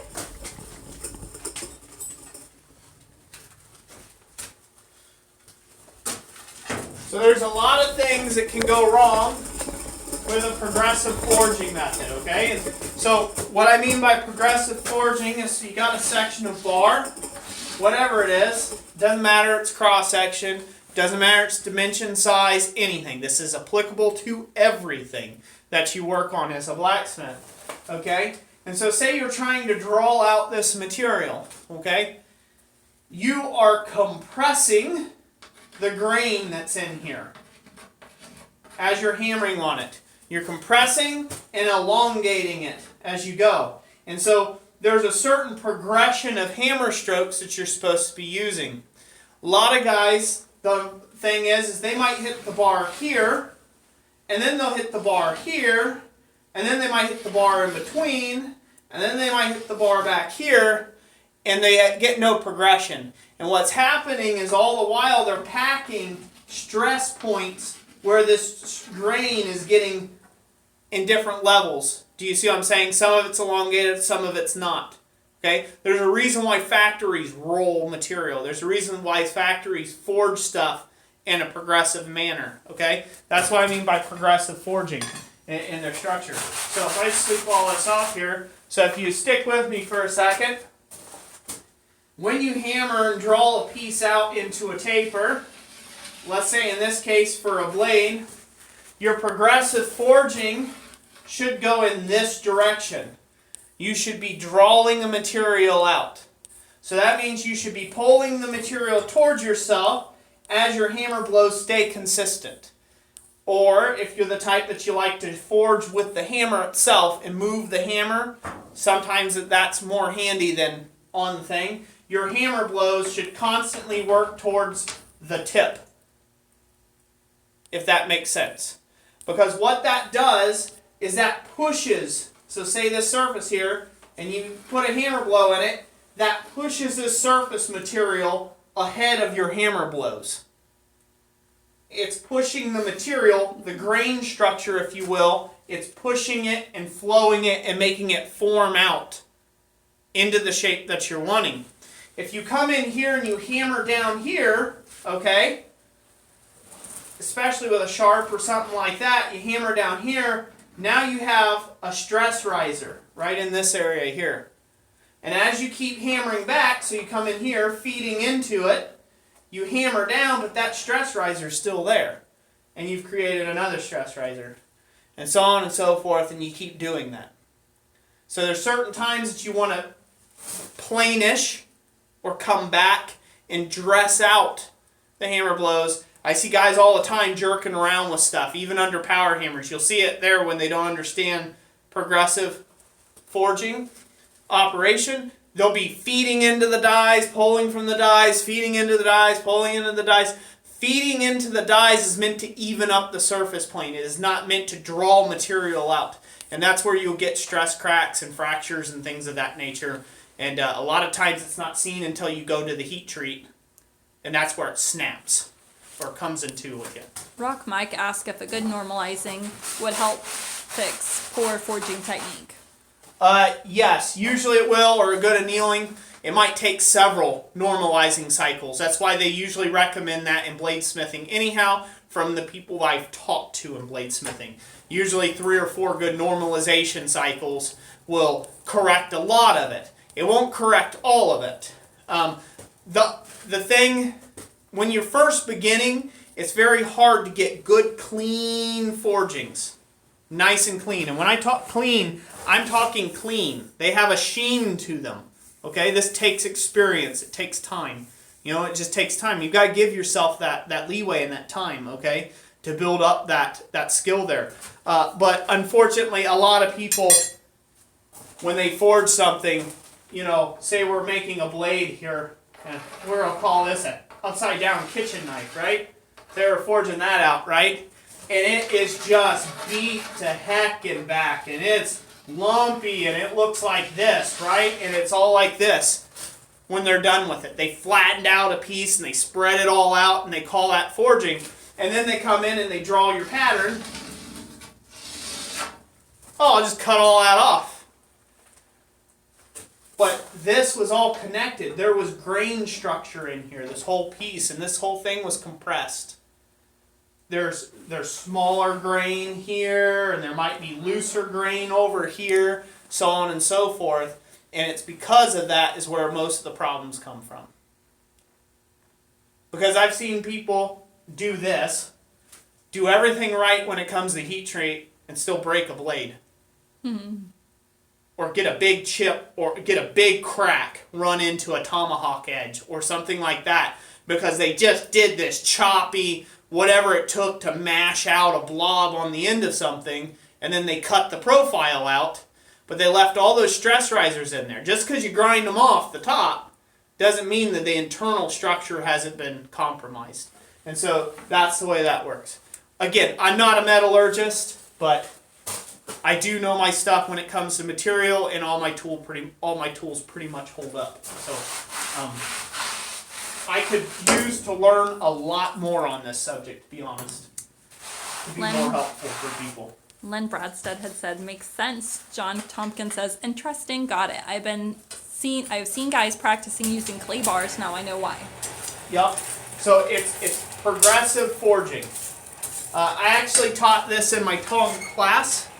The difference between drawing out, I've got a video on that as well. The differences between drawing material versus feeding material into the dies. If you picture your hammer and anvil edge as like a pair of dies, okay? If you picture it that way, there's an exact purpose for feeding into it. And there's a purpose of drawing out the material. So, and that's progressive forging. If you get very good at that fundamental of progressive forging and being able to pull those and know what you're doing with the material, you're drawing out or you're leveling, you're feeding into the die, so therefore, you're leveling up the surface finish. You know what a planishing heat is. You know what a forging heat is. You know what a bending heat is. Yes, there's bending heats. Yes, there's forging, and yes, there's planishing heat. And then if you know what a welding heat is. Understanding these things will help you greatly overcome a lot of difficulties that people have in the final result. I heard some knifesmiths make it out like it's 50-50 chance whenever you quench a blade, and it never should be, because you can't tell me, the cutlers of Sheffield, England just go 50-50. Right, half the blades go in the trash, half the blades go in the trash, the other half of the blades make it to market. Like, no, you couldn't run a business that way. Yeah. And so it's not a 50-50 chance thing. Yeah. And if you're having a problem, it's best to stop and diagnose it. Yeah, and get help on it. Yep. Davy Codfish, yeah, super interesting. Thank you for that. You're welcome. Rock Mike, great tips as always. Spencer Coots had said it was most likely an overload of stress. Thank you very much. I appreciate it. All right. Glad it helped. I hope. I'm not ragging on anybody or trying to drag on about stuff. It's usually that is an issue for most people. Rock Mike, I've been doing 2 cycles and I'm a newbie smith. Maybe I will start using 3 cycles, but I don't do knives much. I just like art type smithing. Yep, same here. I don't do knives, so like I said, there's a lot of really, really, really talented knife makers out there, knife smiths. A lot of master knife smiths, according to the ABS and stuff. There's a lot. I don't think there's a lot, but there's some ABS master smiths that are usually pretty willing to share their information, whether it be in a class or through emails and things like that. I suggest getting with a professional knife maker, a master smith, and they will be able to diagnose stuff a lot better than me when it comes to knives. Let's see here. X-Pool guy, that explanation was brilliant. I've been working the opposite way. Thank you. You're welcome. Let's see. Are you starting on another project, or have an idea what you're doing? Yeah, I'm pretty much done with this. Where are we at on hours here? We are at 1 hour and 38 minutes. Okay, 1 hour and 38 minutes. Would you guys like to go for a little longer? How many people we got in the stream? We have 80. We have 80 people in the stream. All right. Trying to think here what I want to do. Oh, Ian, he made an interesting comment. Okay, go ahead. They use a known alloy, about the knives you said. They use a known alloy with known properties. Everything has a data sheet that gives them the info they need. Sheffield is my home country. Yep. County, sorry, home county. They're not going to leave anything to chance, and they have progressive forging methods and ways of doing things. If they forge the knife steel, they have methods that have been developed over centuries for that. They don't have...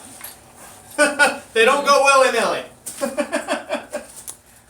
John Tompkins, I watch a lot of knife smithing. No one explains the process. They just assume you know, I guess. Thanks, Roy. Yep. Yeah, I want to comment on that real quick. Okay. this is a real great point to point this out. Give me a second. I'm trying to track down my mind here for a second. So this is a great point to point this out. It is very difficult, and I'm going to say this, it is very difficult to put all the information that you have in a video, so to speak, or on a post, like a Facebook post or something like that. And there's a lot of trollage that goes on nowadays and things on both YouTube, definitely on Facebook. That's why I'm not on Facebook. There's definitely a lot of misinformation out there and things like that.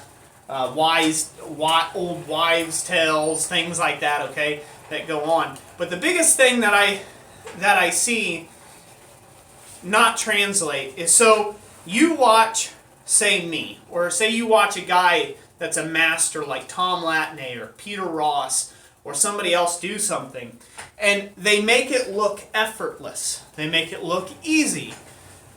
A lot of times I'll explain something in my mind, I know it's correct, and I know that it's correct and it's the right way of doing it, and that the logic behind it's sound, but it's not necessarily translatable out to somebody who's just beginning, or somebody who is at the intermediate step in their forging career. And that is simply because you have got to build upon your skills and abilities. A lot of guys, they want to bypass, I'm a big proponent for this, of learning the fundamentals.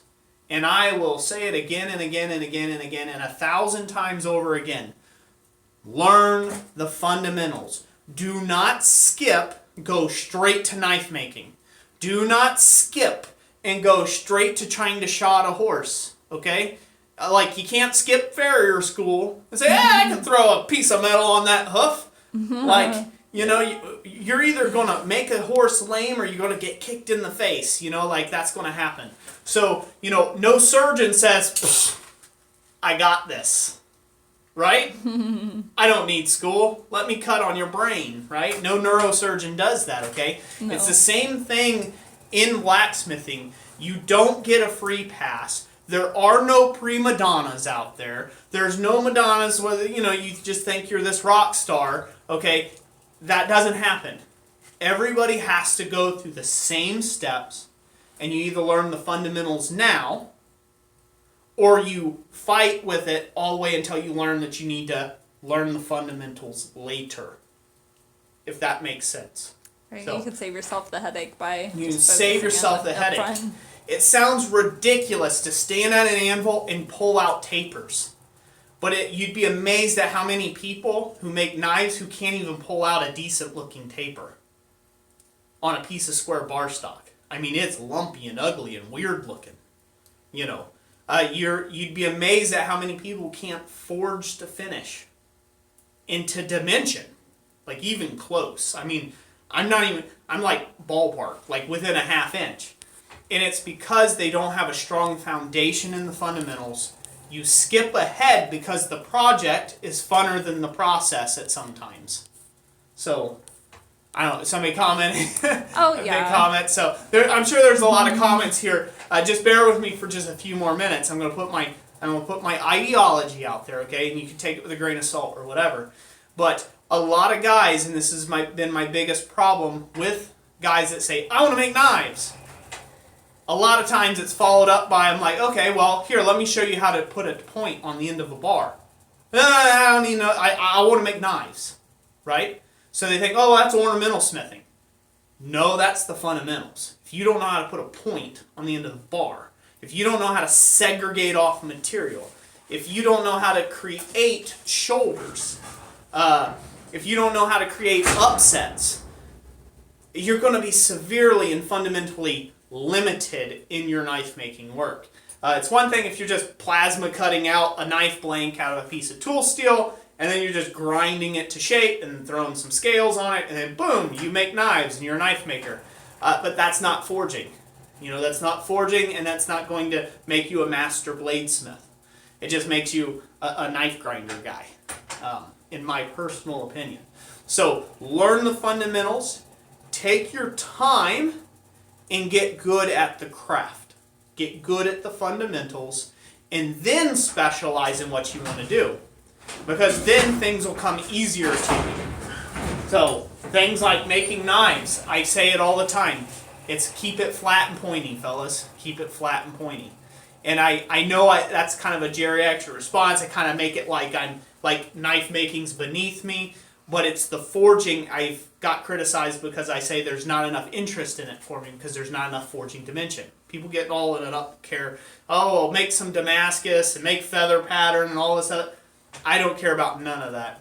I don't care about none of that because again, it's the forging dimension that I'm interested in, and there's not enough of it. Essentially, there's 2 tapers in keeping it flat. And if you forge an integral guard, woo, there's 1 upset. That's it. So you're going to have a bit of spreading, you're going to have a bit of tapering, and then keeping it flat. That's it. So the forging dimension doesn't interest me. I like stuff that has a lot of forging dimension. I like locks. I like making mechanical things that move and action and function. I like pretty things.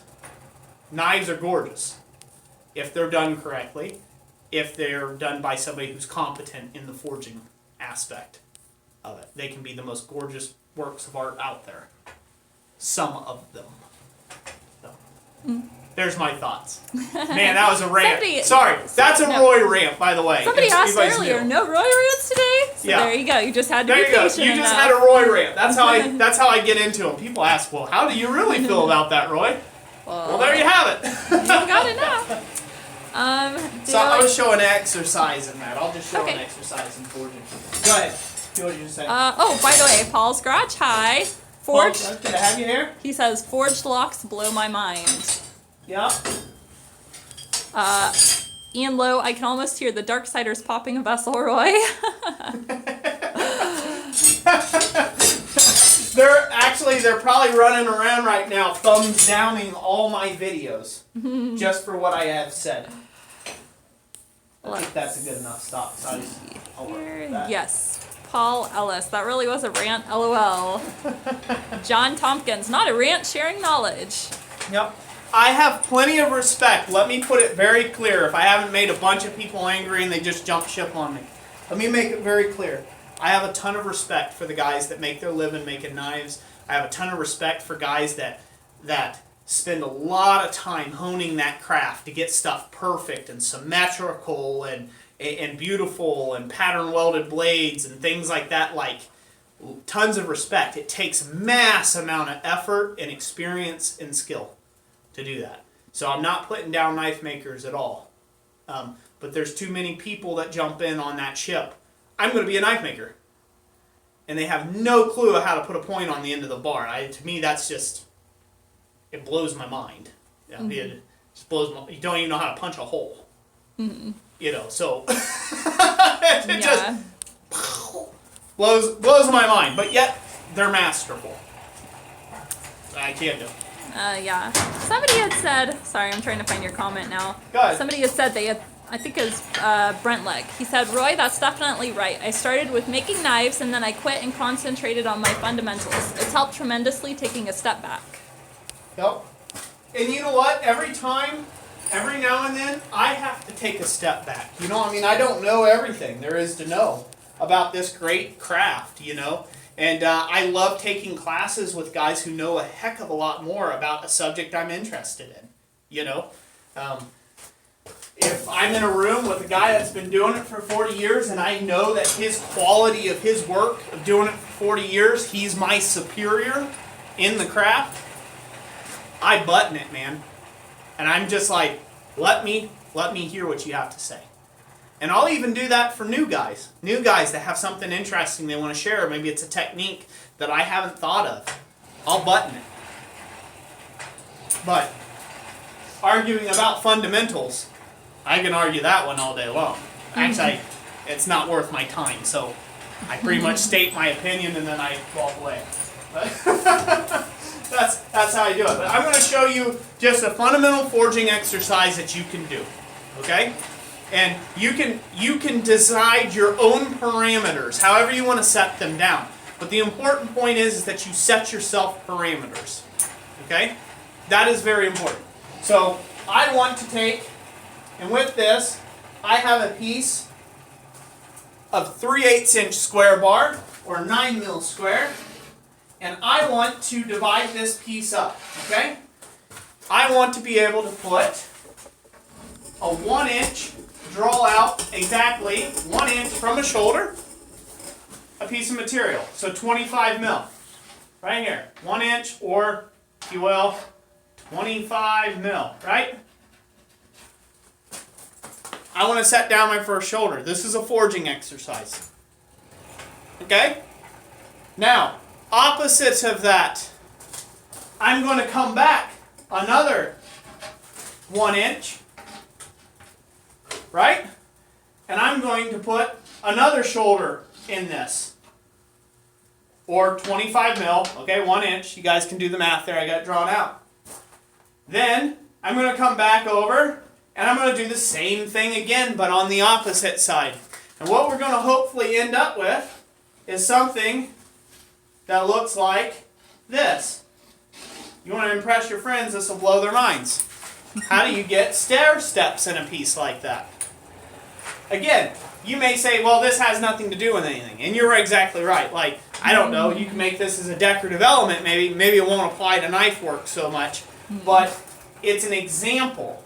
It's an example of giving yourself a set parameter goal to work with and do it by eye.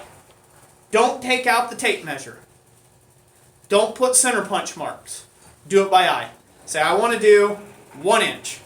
And if you want to get real tricky with it, you can specify the thickness that you want to forge each section to. For here, simplicity purposes, we're just going to make them all equal, if you will. We're going to make them all equal, just for simplicities. But you can specify whatever arrangements, and do this as practice in your forge. If you don't know how to taper a piece of bar, the best way for you to learn is to take a piece of 3/8 inch square or 1/2 inch square bar and challenge yourself to draw only a 1 inch taper. 1 inch exactly, by eye, by hand, at the anvil. And it's got to be clean. It's got to be just as clean and perfect and smooth as the parent bar stock. And if you challenge yourself for this, you will be a much better smith out the other end. And there isn't one blade form, there's not one thing that you see that's created out there on the face of this earth that you won't be able to forge. Crimson Fire says, why not use a tape measure? Because a tape measure can become a handicap. Tape measure is great when you need to do specific work. The point of this is to train your mind. Train your eyes to your hand capability. Not your eyes to working on a piece of a punch mark or aiming for a particular spot. If you put an actual definitive punch mark set location, you lose a portion of that creativity in your brain that connects like, hey, I'm setting on 1 inch. That's 1 inch right there. Okay? And so if you constantly have to whip out the tape measure and check, one, it'll take forever. Two, okay, is it gives yourself that leeway, right? You say, well, see, I did it just fine. And then you never practice it again. But then the next time you need to draw out a taper, so say you were invited to go on Forged in Fire, and they do this all the time. I don't know why they do it, but there's guys that get on there like they don't know what 8 inches look like. Someone's been lying to them their whole life. They don't know what 8 inches of blade and like 4 inches of handle look like, and like, you know, this much overall, right? Like, it's like, oh, 12 inches overall. Okay, well, that means, you know, math. It's crazy. Tip. It happens, right? But what happens is they are not forging, they have not practiced to forge to dimension. And so they get outside the parameters. Or they fall horribly short on that. So, here's an exercise. I'll shut up and I'll start hammering. All right, I'll read some of the comments off. All right, you can roll it over here while I do this exercise. Okay, there's no way I'm gonna get caught up on all of them, but... Yep. If you guys had a specific comment, even if it was hate, go ahead and drop us a super chat if it's hateful. And you don't want it to be blocked. Takes the edge off. Yeah, it takes the edge off, you know? We won't wince so bad when you yell at me. Let's see here. Okay. Dun, dun. Okay. We answered Crimson Fire said, fair enough about the tape measure. Dave Rogers, class has started. Just what I was looking for. Paul Scrooge, another Roy rant incoming. Smiley face. Good as a question. It's another question, huh? Yeah. It's kind of a continuation of the first one, eh? But, John Tompkins, when can we attend your class? I'm fired up now. Good. I'm glad you're fired up. Classes coming soon to a theater near you. Paul Scrooge says, math is crazy. Roy 2018. I totally agree with this quote. Math is crazy. I'm going to get in all sorts of trouble for that.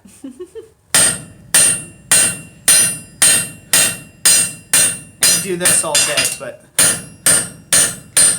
If you're a student, yes, you still have to go to math class. Let's see, there's one question here. We might have to, okay. What's up? Ian, he's asked this twice, so I just gotta read it. I know it's totally gonna set you off on another Roy rant. It's okay. He asked about hammering style. I'm trying to remember, he was trying to refer. Okay, Brian Brazil. He wondered what you think of Brian Brazil's hammering style.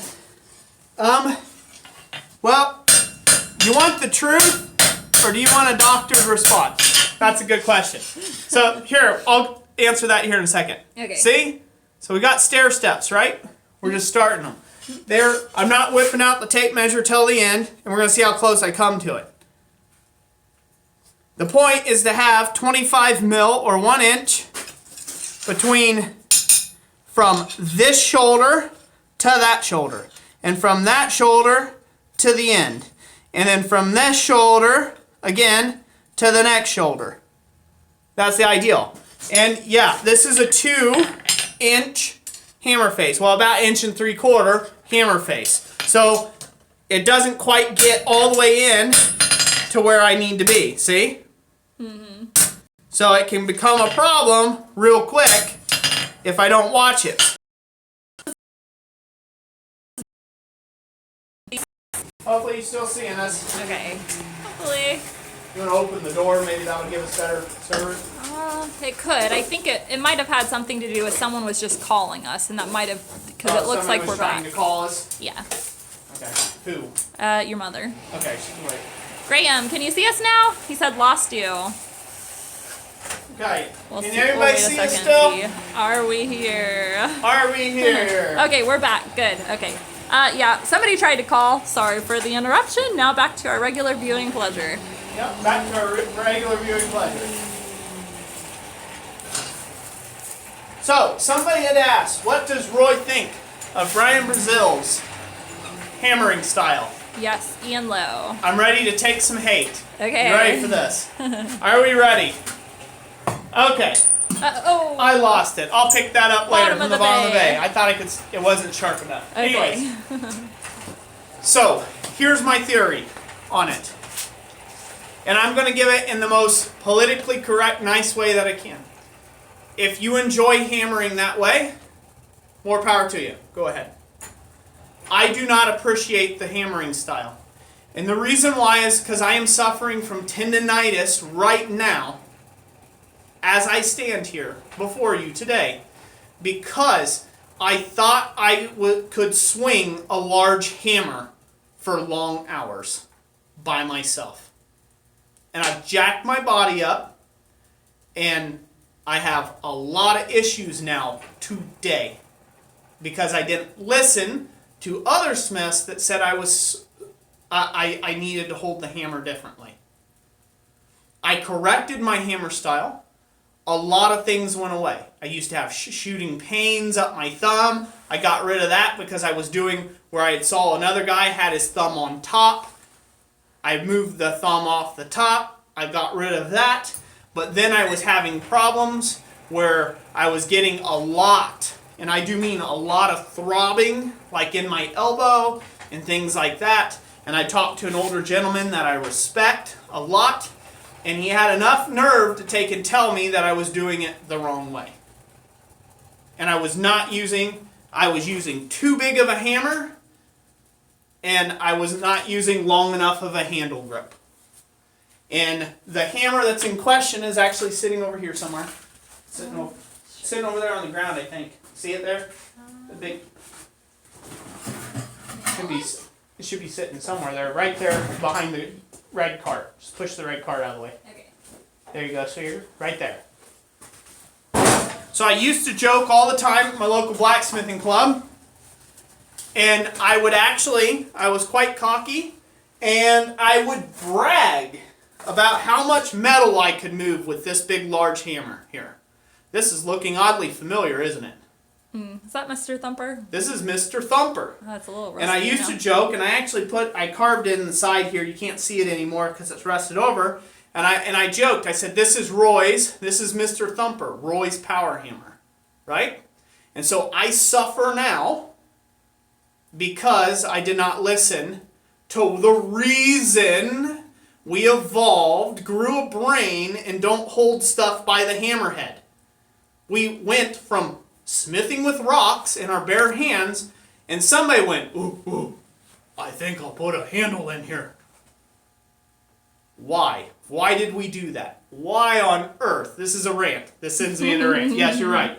Why on earth do we have handles in the first place? People say it's balance. Bogus. If this is 12 pounds and this is 6 ounces, there's no balance here. No physics ever is going to say that that's balancing this. I mean, the balance point's like here on this hammer. There is no balance. You got to have craziness out here, okay? So that's not going to help on balance. Why is it that people, I don't know, that chop wood, why do axes have long handles? Why do splitting mauls have long handles? Why do carpenters hold the handle from down here and swing a light hammer? You don't see people driving nails all day long in a house, or finish carpenters swinging that bad boy trying to put in some baseboards, right? You don't see that happen. Leverage. Yes. There's a secret there. Yeah, it's called physics.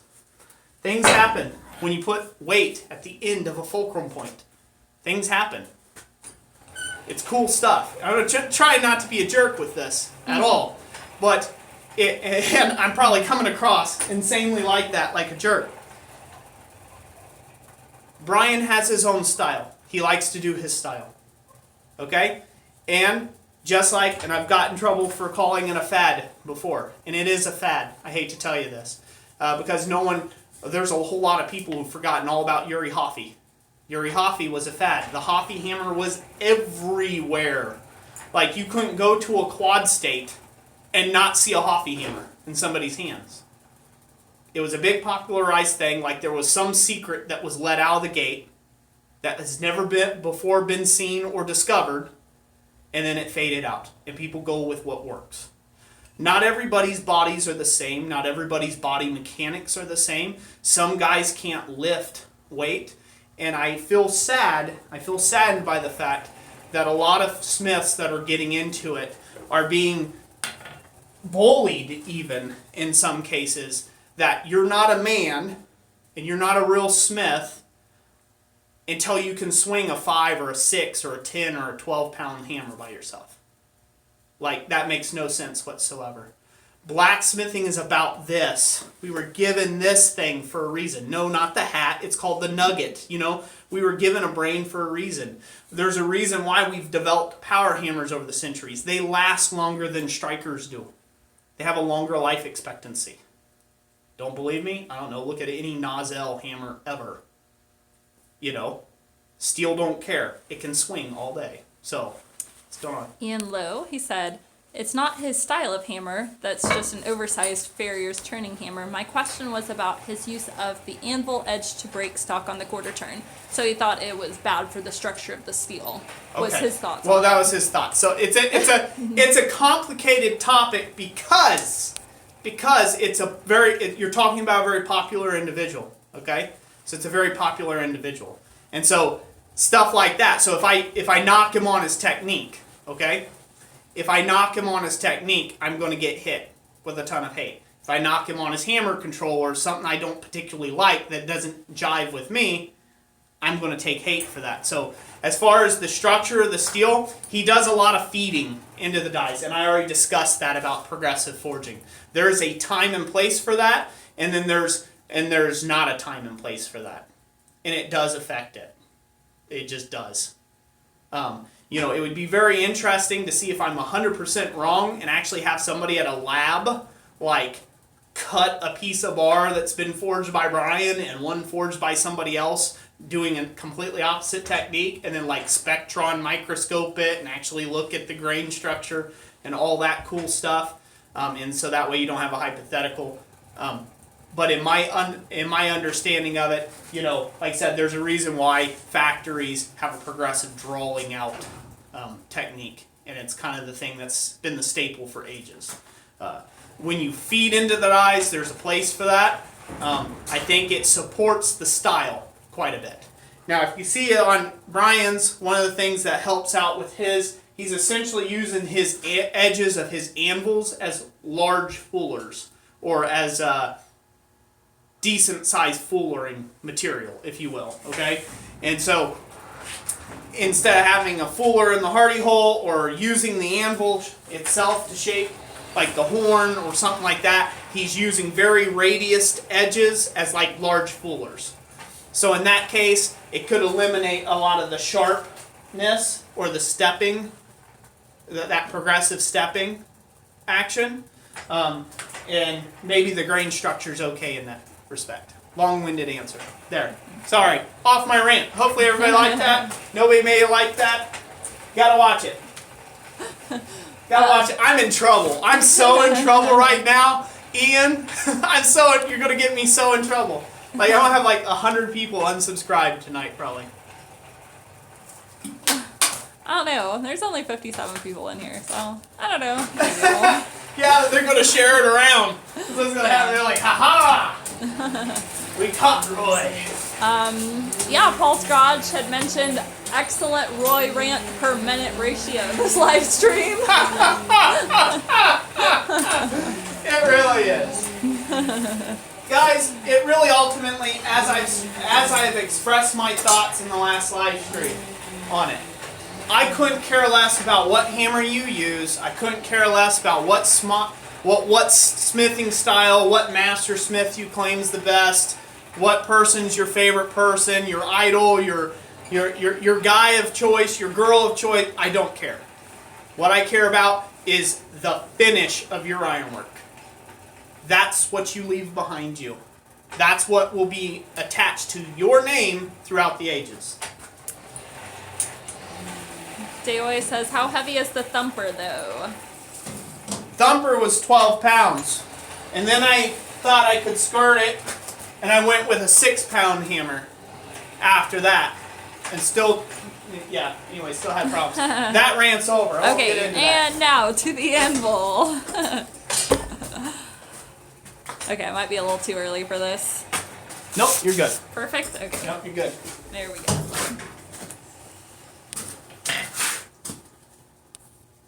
Let's see. Daryl Blessing says, great job. Hello, Daryl. John Palant says, I'm telling on you. Telling on me? Yeah. I don't blame you, John. Don't blame you. John Tompkins, I got your back. John McCann, evening everyone. John, if you're just joining us, you really came in on an interesting time. We'll just say that.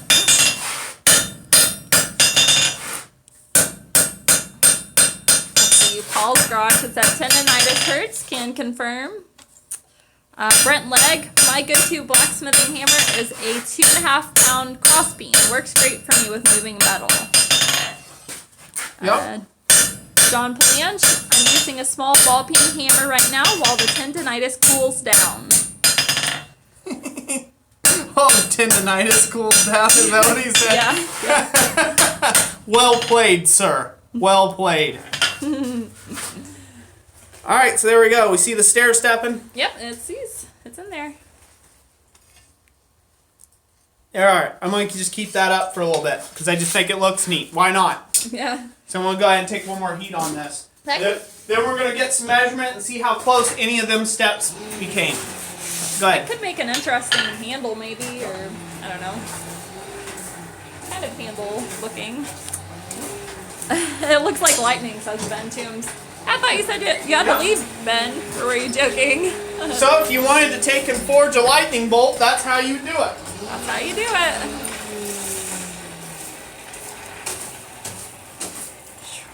All right. Hey, cool. We just made it to 100 likes. Awesome. Yeah. Let's see.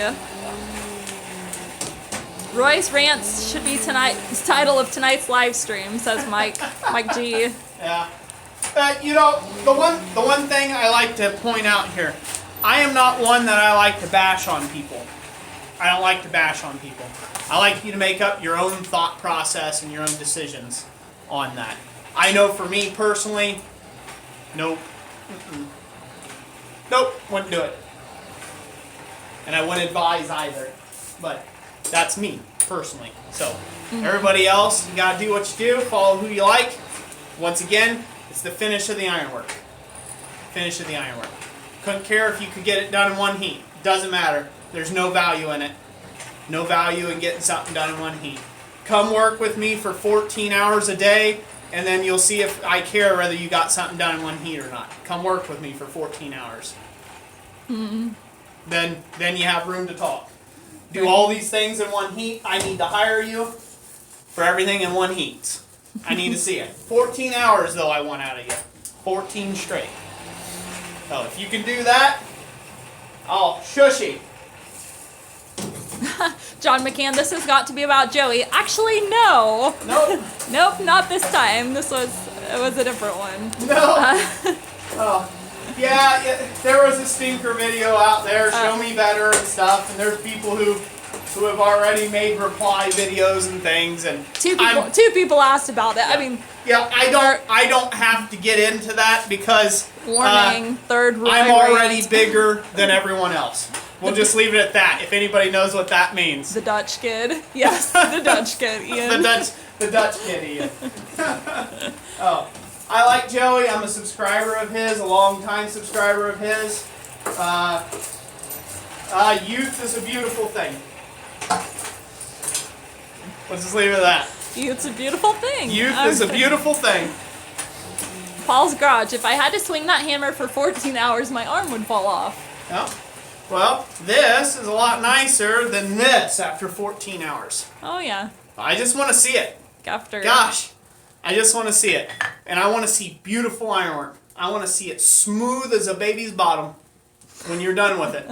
14 hours later, smooth as a baby's bottom. Still going. And in fact, if I had that much drawing out to do, I ain't stupid. I'm going to a power hammer. I'm finding somebody who has a power hammer, or I'm getting a press, or I'm getting something else that's going to do it, or I'm going to laser it out somewhere. I've got more important things to do with my life than stand and monotonously draw out things all day. So, just as an example. All right. Going over the It handle. looks hot. Yeah, ready? Yes, we are ready. You can take it over there. So again, forging exercise. Forging 2-dimension. The thing I care about. The thing if you hope to take a class with Tom Latney and doing lock work. Something you better be good at. Champ Ironworks. I know I'm late, but he's forging a baby's bottom. Yes, Champ, I'm forging a baby's bottom. This live stream is so getting demonetized. You know it, right? It's hilarious. This one is hilarious. Let's see. John Palange, I think we need a 14-hour live stream at the shop, sir. That'd be quite a lengthy one. Yes, it would. And no one would watch it. I would be by myself. You guys are hilarious. But gee whiz, what's you making my wife laugh about so much? The Science Addict 77 says, I pity the mother. And then Gene Feinberg says it's got a crack in it. Baby's mom.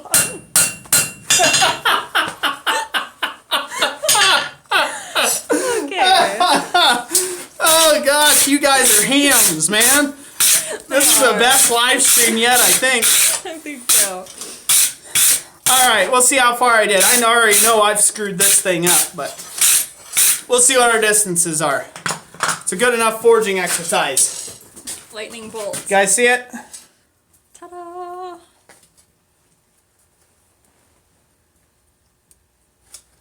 So there we go. Let's get a tape measure, eh? Right there. Voila! Notice the surface sheen. This side's got some lumps. I could spend an hour, half hour dressing that up, but there you go. See the surface sheen, nice and clean. There's a few wonkies and lumpies there, but it doesn't matter for our purposes. There we go. Per section? 1 inch. 1 inch, exactly. Between the sections. See? 1 inch. 25 mil. Between the sections. Just the fuzz under there. We were at 7/8 of an inch. In fact, I had a little more material I could have worked out of that, so about 7/8 of an inch there. 1 inch. Here. 1 inch. 1 inch. Huh, awesome. If you want to get good at your craft, blacksmithing, if you want to be able to go to classes and be in the top of the class and get the project done at hand and shoot over your belt as far as your knowledge and your skill level, get good at your fundamentals. Get good at them.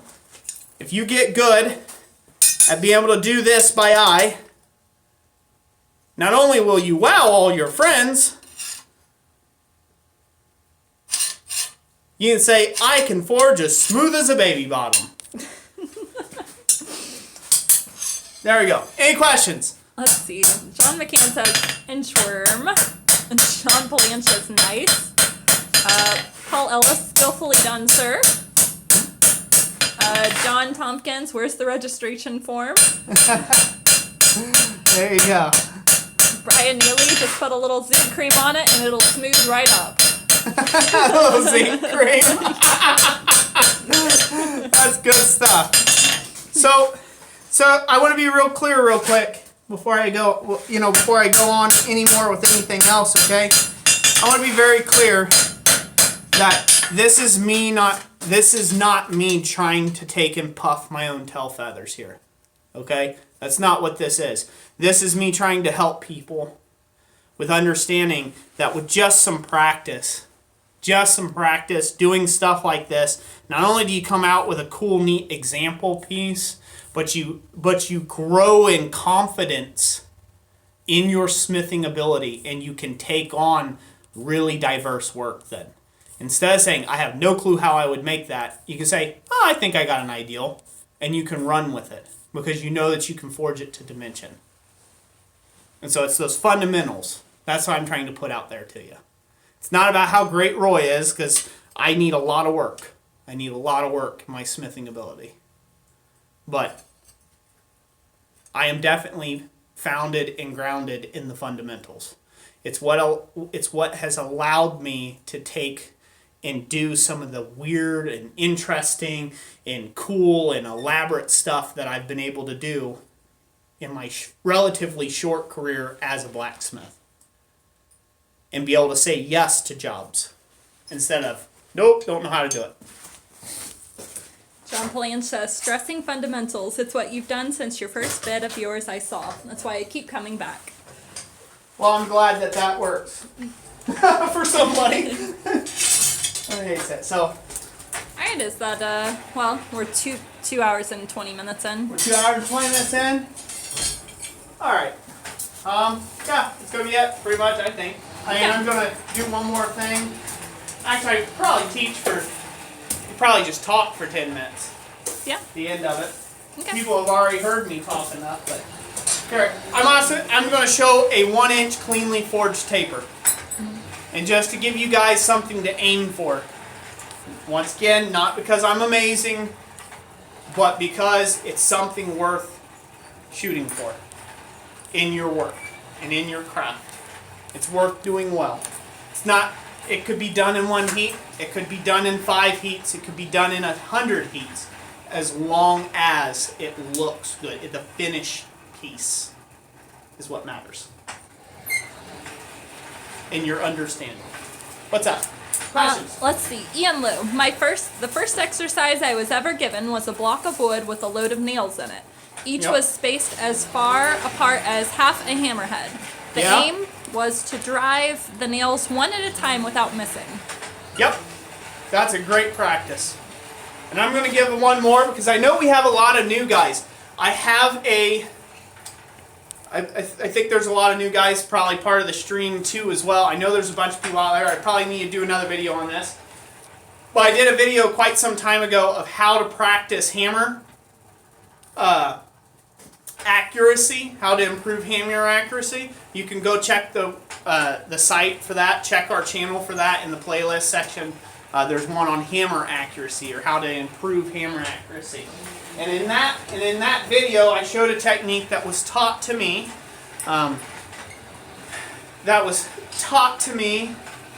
And it greatly helped my hammer control and my accuracy. And so I'm going to show you guys that here in just a second. Alrighty, still heating it up. What else? Yep. Yes. Go ahead. Graham Pepper. There was 2 dislikes on this, and that was followed up with John McCann-Hauer. There are always dislikes on every video. I don't understand that. We have the Wall of Trolls, if you haven't seen it yet. And there's about roughly 50 people on the Wall of Trolls that have left a... They've done something that's not fitting for this community, and therefore they've been blocked. Left profanity and things like that. And those people, sometimes they just come along and hit the down, the thumbs down, just because they have no way of expressing themselves otherwise. And that is their self-expression. Hold on, wait a second. Let's all have a moment of silence. Vindication. That block button's a lovely thing. Pastor Josh Smith, do they have neon fuzzy hair? I picture them with the, I totally picture them. The pink hair, the blue hair. The way I like to say it is one man's troll is another man's friend. So, because some people disagree with me fundamentally in all areas of my life for some reason or another. Don't really care.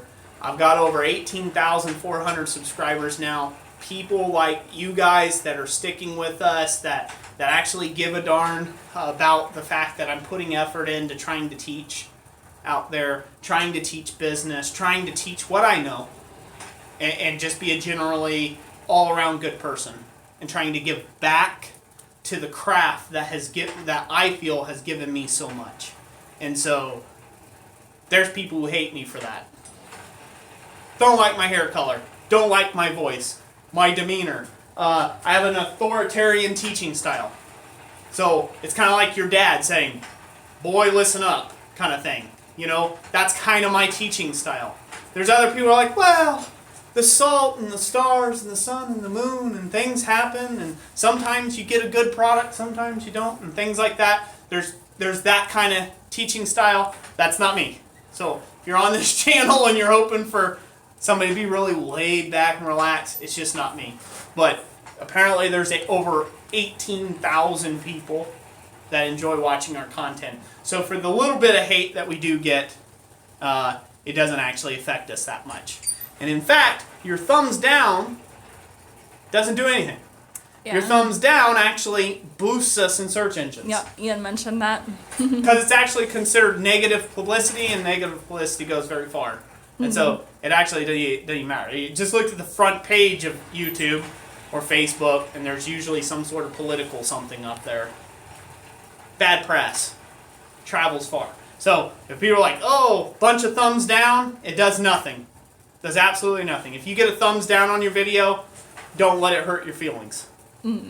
I've seen people thumbs down videos where people are genuinely trying to help somebody else. Like, hey, I'm giving this away. We got a thumbs down on the Chandler video. I mean, on the Chandler giveaway hammer video. Somebody disliked the fact that, whatever. So, don't worry about it. Let's see. All right. Ben Toombs says, but I sort of like you. He said we're going to the You sort of like me. I appreciate that, Ben. Sorta, you know. I sort of like you, too. Can't say completely, but we're getting there. All right. So now I'm going to try to aim to forge just a 1-inch taper. And I'm going to try to forge it cleanly. Once again, this is a piece of 3/8" square bar. And I'm going to try to aim for just drawing out 1 inch of material by the time I create my taper.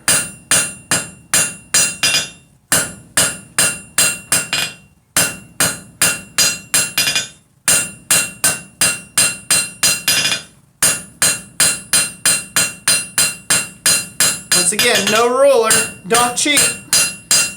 You want the taper is going to be calculated from the tip to where the end of the taper stops, back at the original parent bar stop.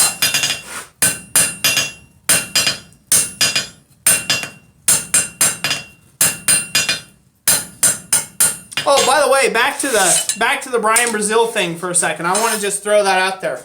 So, although I do not particularly agree with the smithing style, he came and demonstrated at a sofa event, a quad stake, 1 year. And you know where I picked up and learned the coal swab from?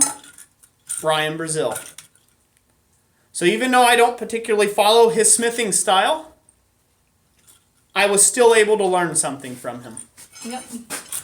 So, there you have it. Yeah, that is You never know who you'll learn from. Even if you fundamentally disagree with them about something. Just trying to even up my tapers with some planishing heats here. Yes, that's called cheating. But again, it's the quality of the iron that matters at the end of the day. I'm doing my planishing heats.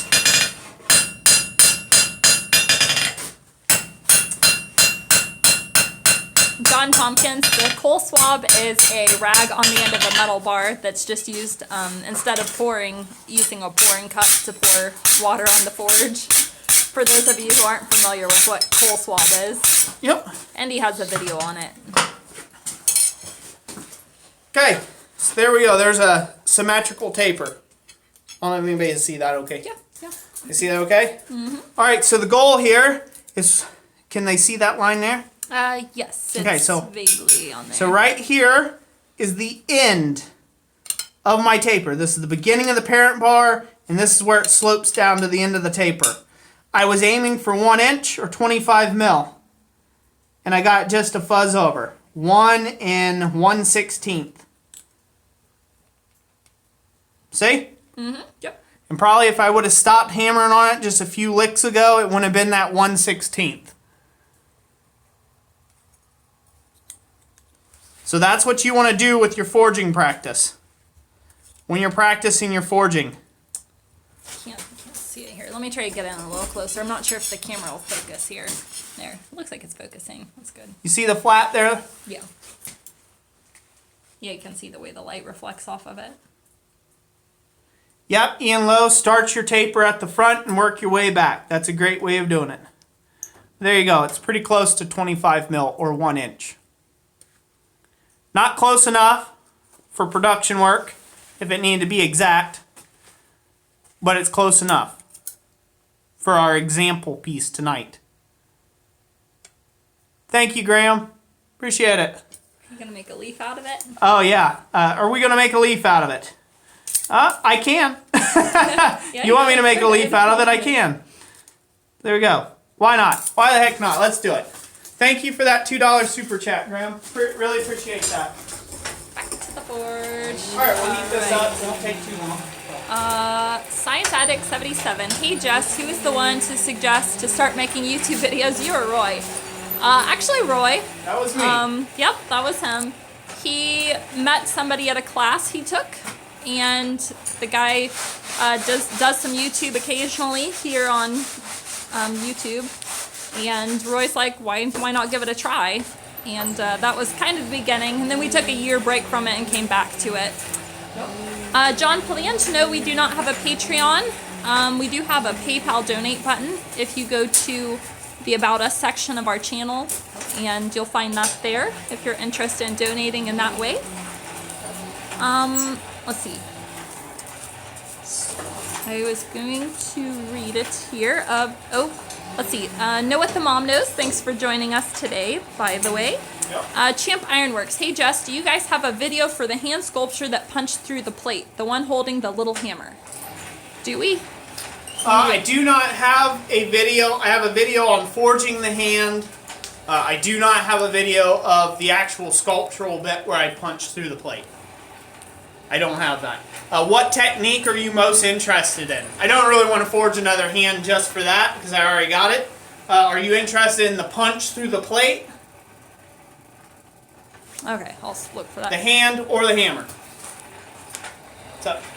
Let's see. Ben Toombs, $5 super chat. Thank you, Ben Toombs, for that. I appreciate it. He says, just because you got tricked into more work, and I love it. It's like we're almost out, but not quite. Yeah, good night. All right, now we're going to go to the horn of the anvil. All right. I'm going to go to the horn of the anvil. I've been starting to do it this way because there's a less of a chance of getting a backlap or a cold shut. If you start on a sharp of your anvil and forge down, it leaves a shelf. And then when you go to spread it, that if you don't hit it just right, that shelf will sometimes back flap over like that. And one, it's unattractive, and two, it creates a stress fracture point. So, not into that. So I start on the horn of the anvil. You probably want to back it up. Okay. Look right here. Back up. Let's see. Champ Ironworks, the hand. I need arms for a chest that I'm making. The hand portion of it. If you go to I have a whole video on making the hand. Yeah. So, alright, so I'm just starting over the far side of the horn, standing nice and upright, using the hammer to its full ability and extent, using progressive hammer forging straight out to the tip, right out to the shoulder of the leaf bud. Now we're going to round that up before we flatten it out.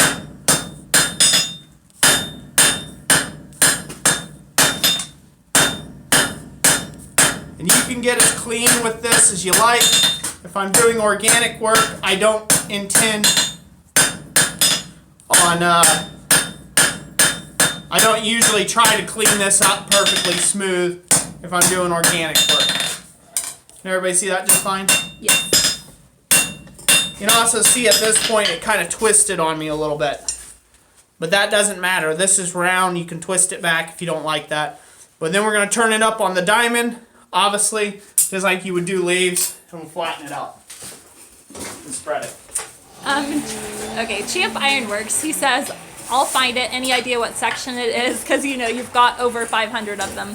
Yeah, we actually have over 600 videos now. So I will tell everybody the best way to find a specific video from us is actually just to go to the YouTube search bar, type in Christ-Centered Ironworks, and then type in whatever the topic is. So if you type in Christ-Centered Ironworks hand-forged hand or forging a hand, I think it's forging a hand, you type that afterwards, and then press search on that whole phrase, it will pull up the video. Yep. So if you're looking for tongs, type in Christ-Centered Ironworks forging tongs, and that'll be the best way to pull up results for any specific topic. Alright, over the anvil, we're good and hot. thank you all for the super chat donations tonight. By the way, we really appreciate those. Yes, we do. And we've got some new, because of the generosity of people in the super chat donations, and the couple of people come over and hit the PayPal donate button to us.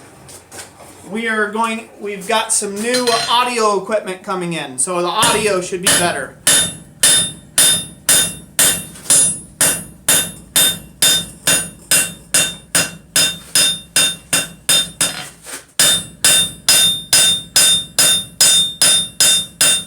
I got a blowout there on that one side. Not a big deal, I'll just match it on this other side, that way it looks like I meant to do that.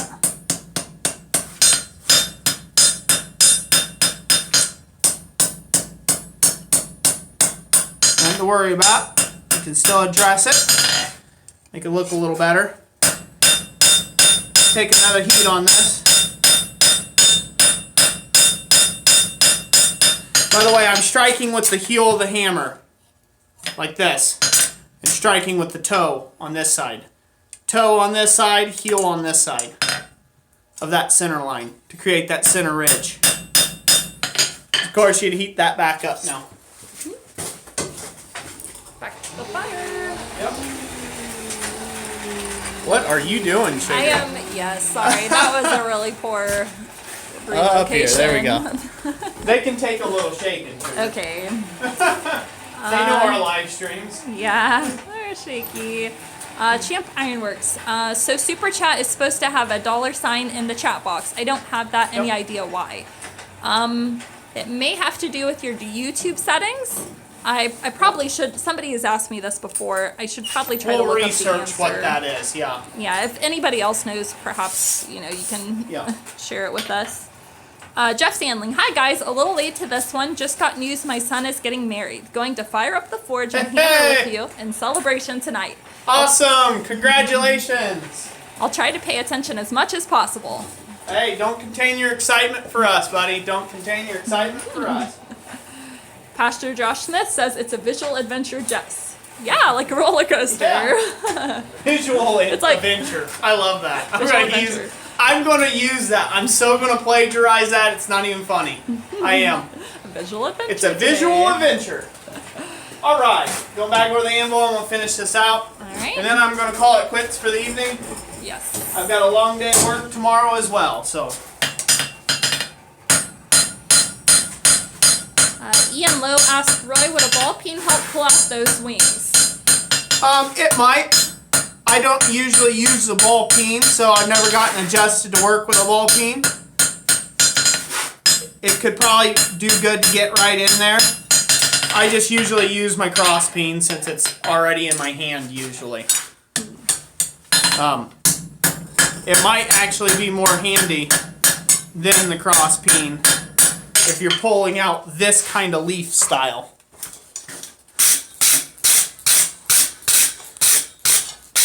Open to try new things. I might just give that a go.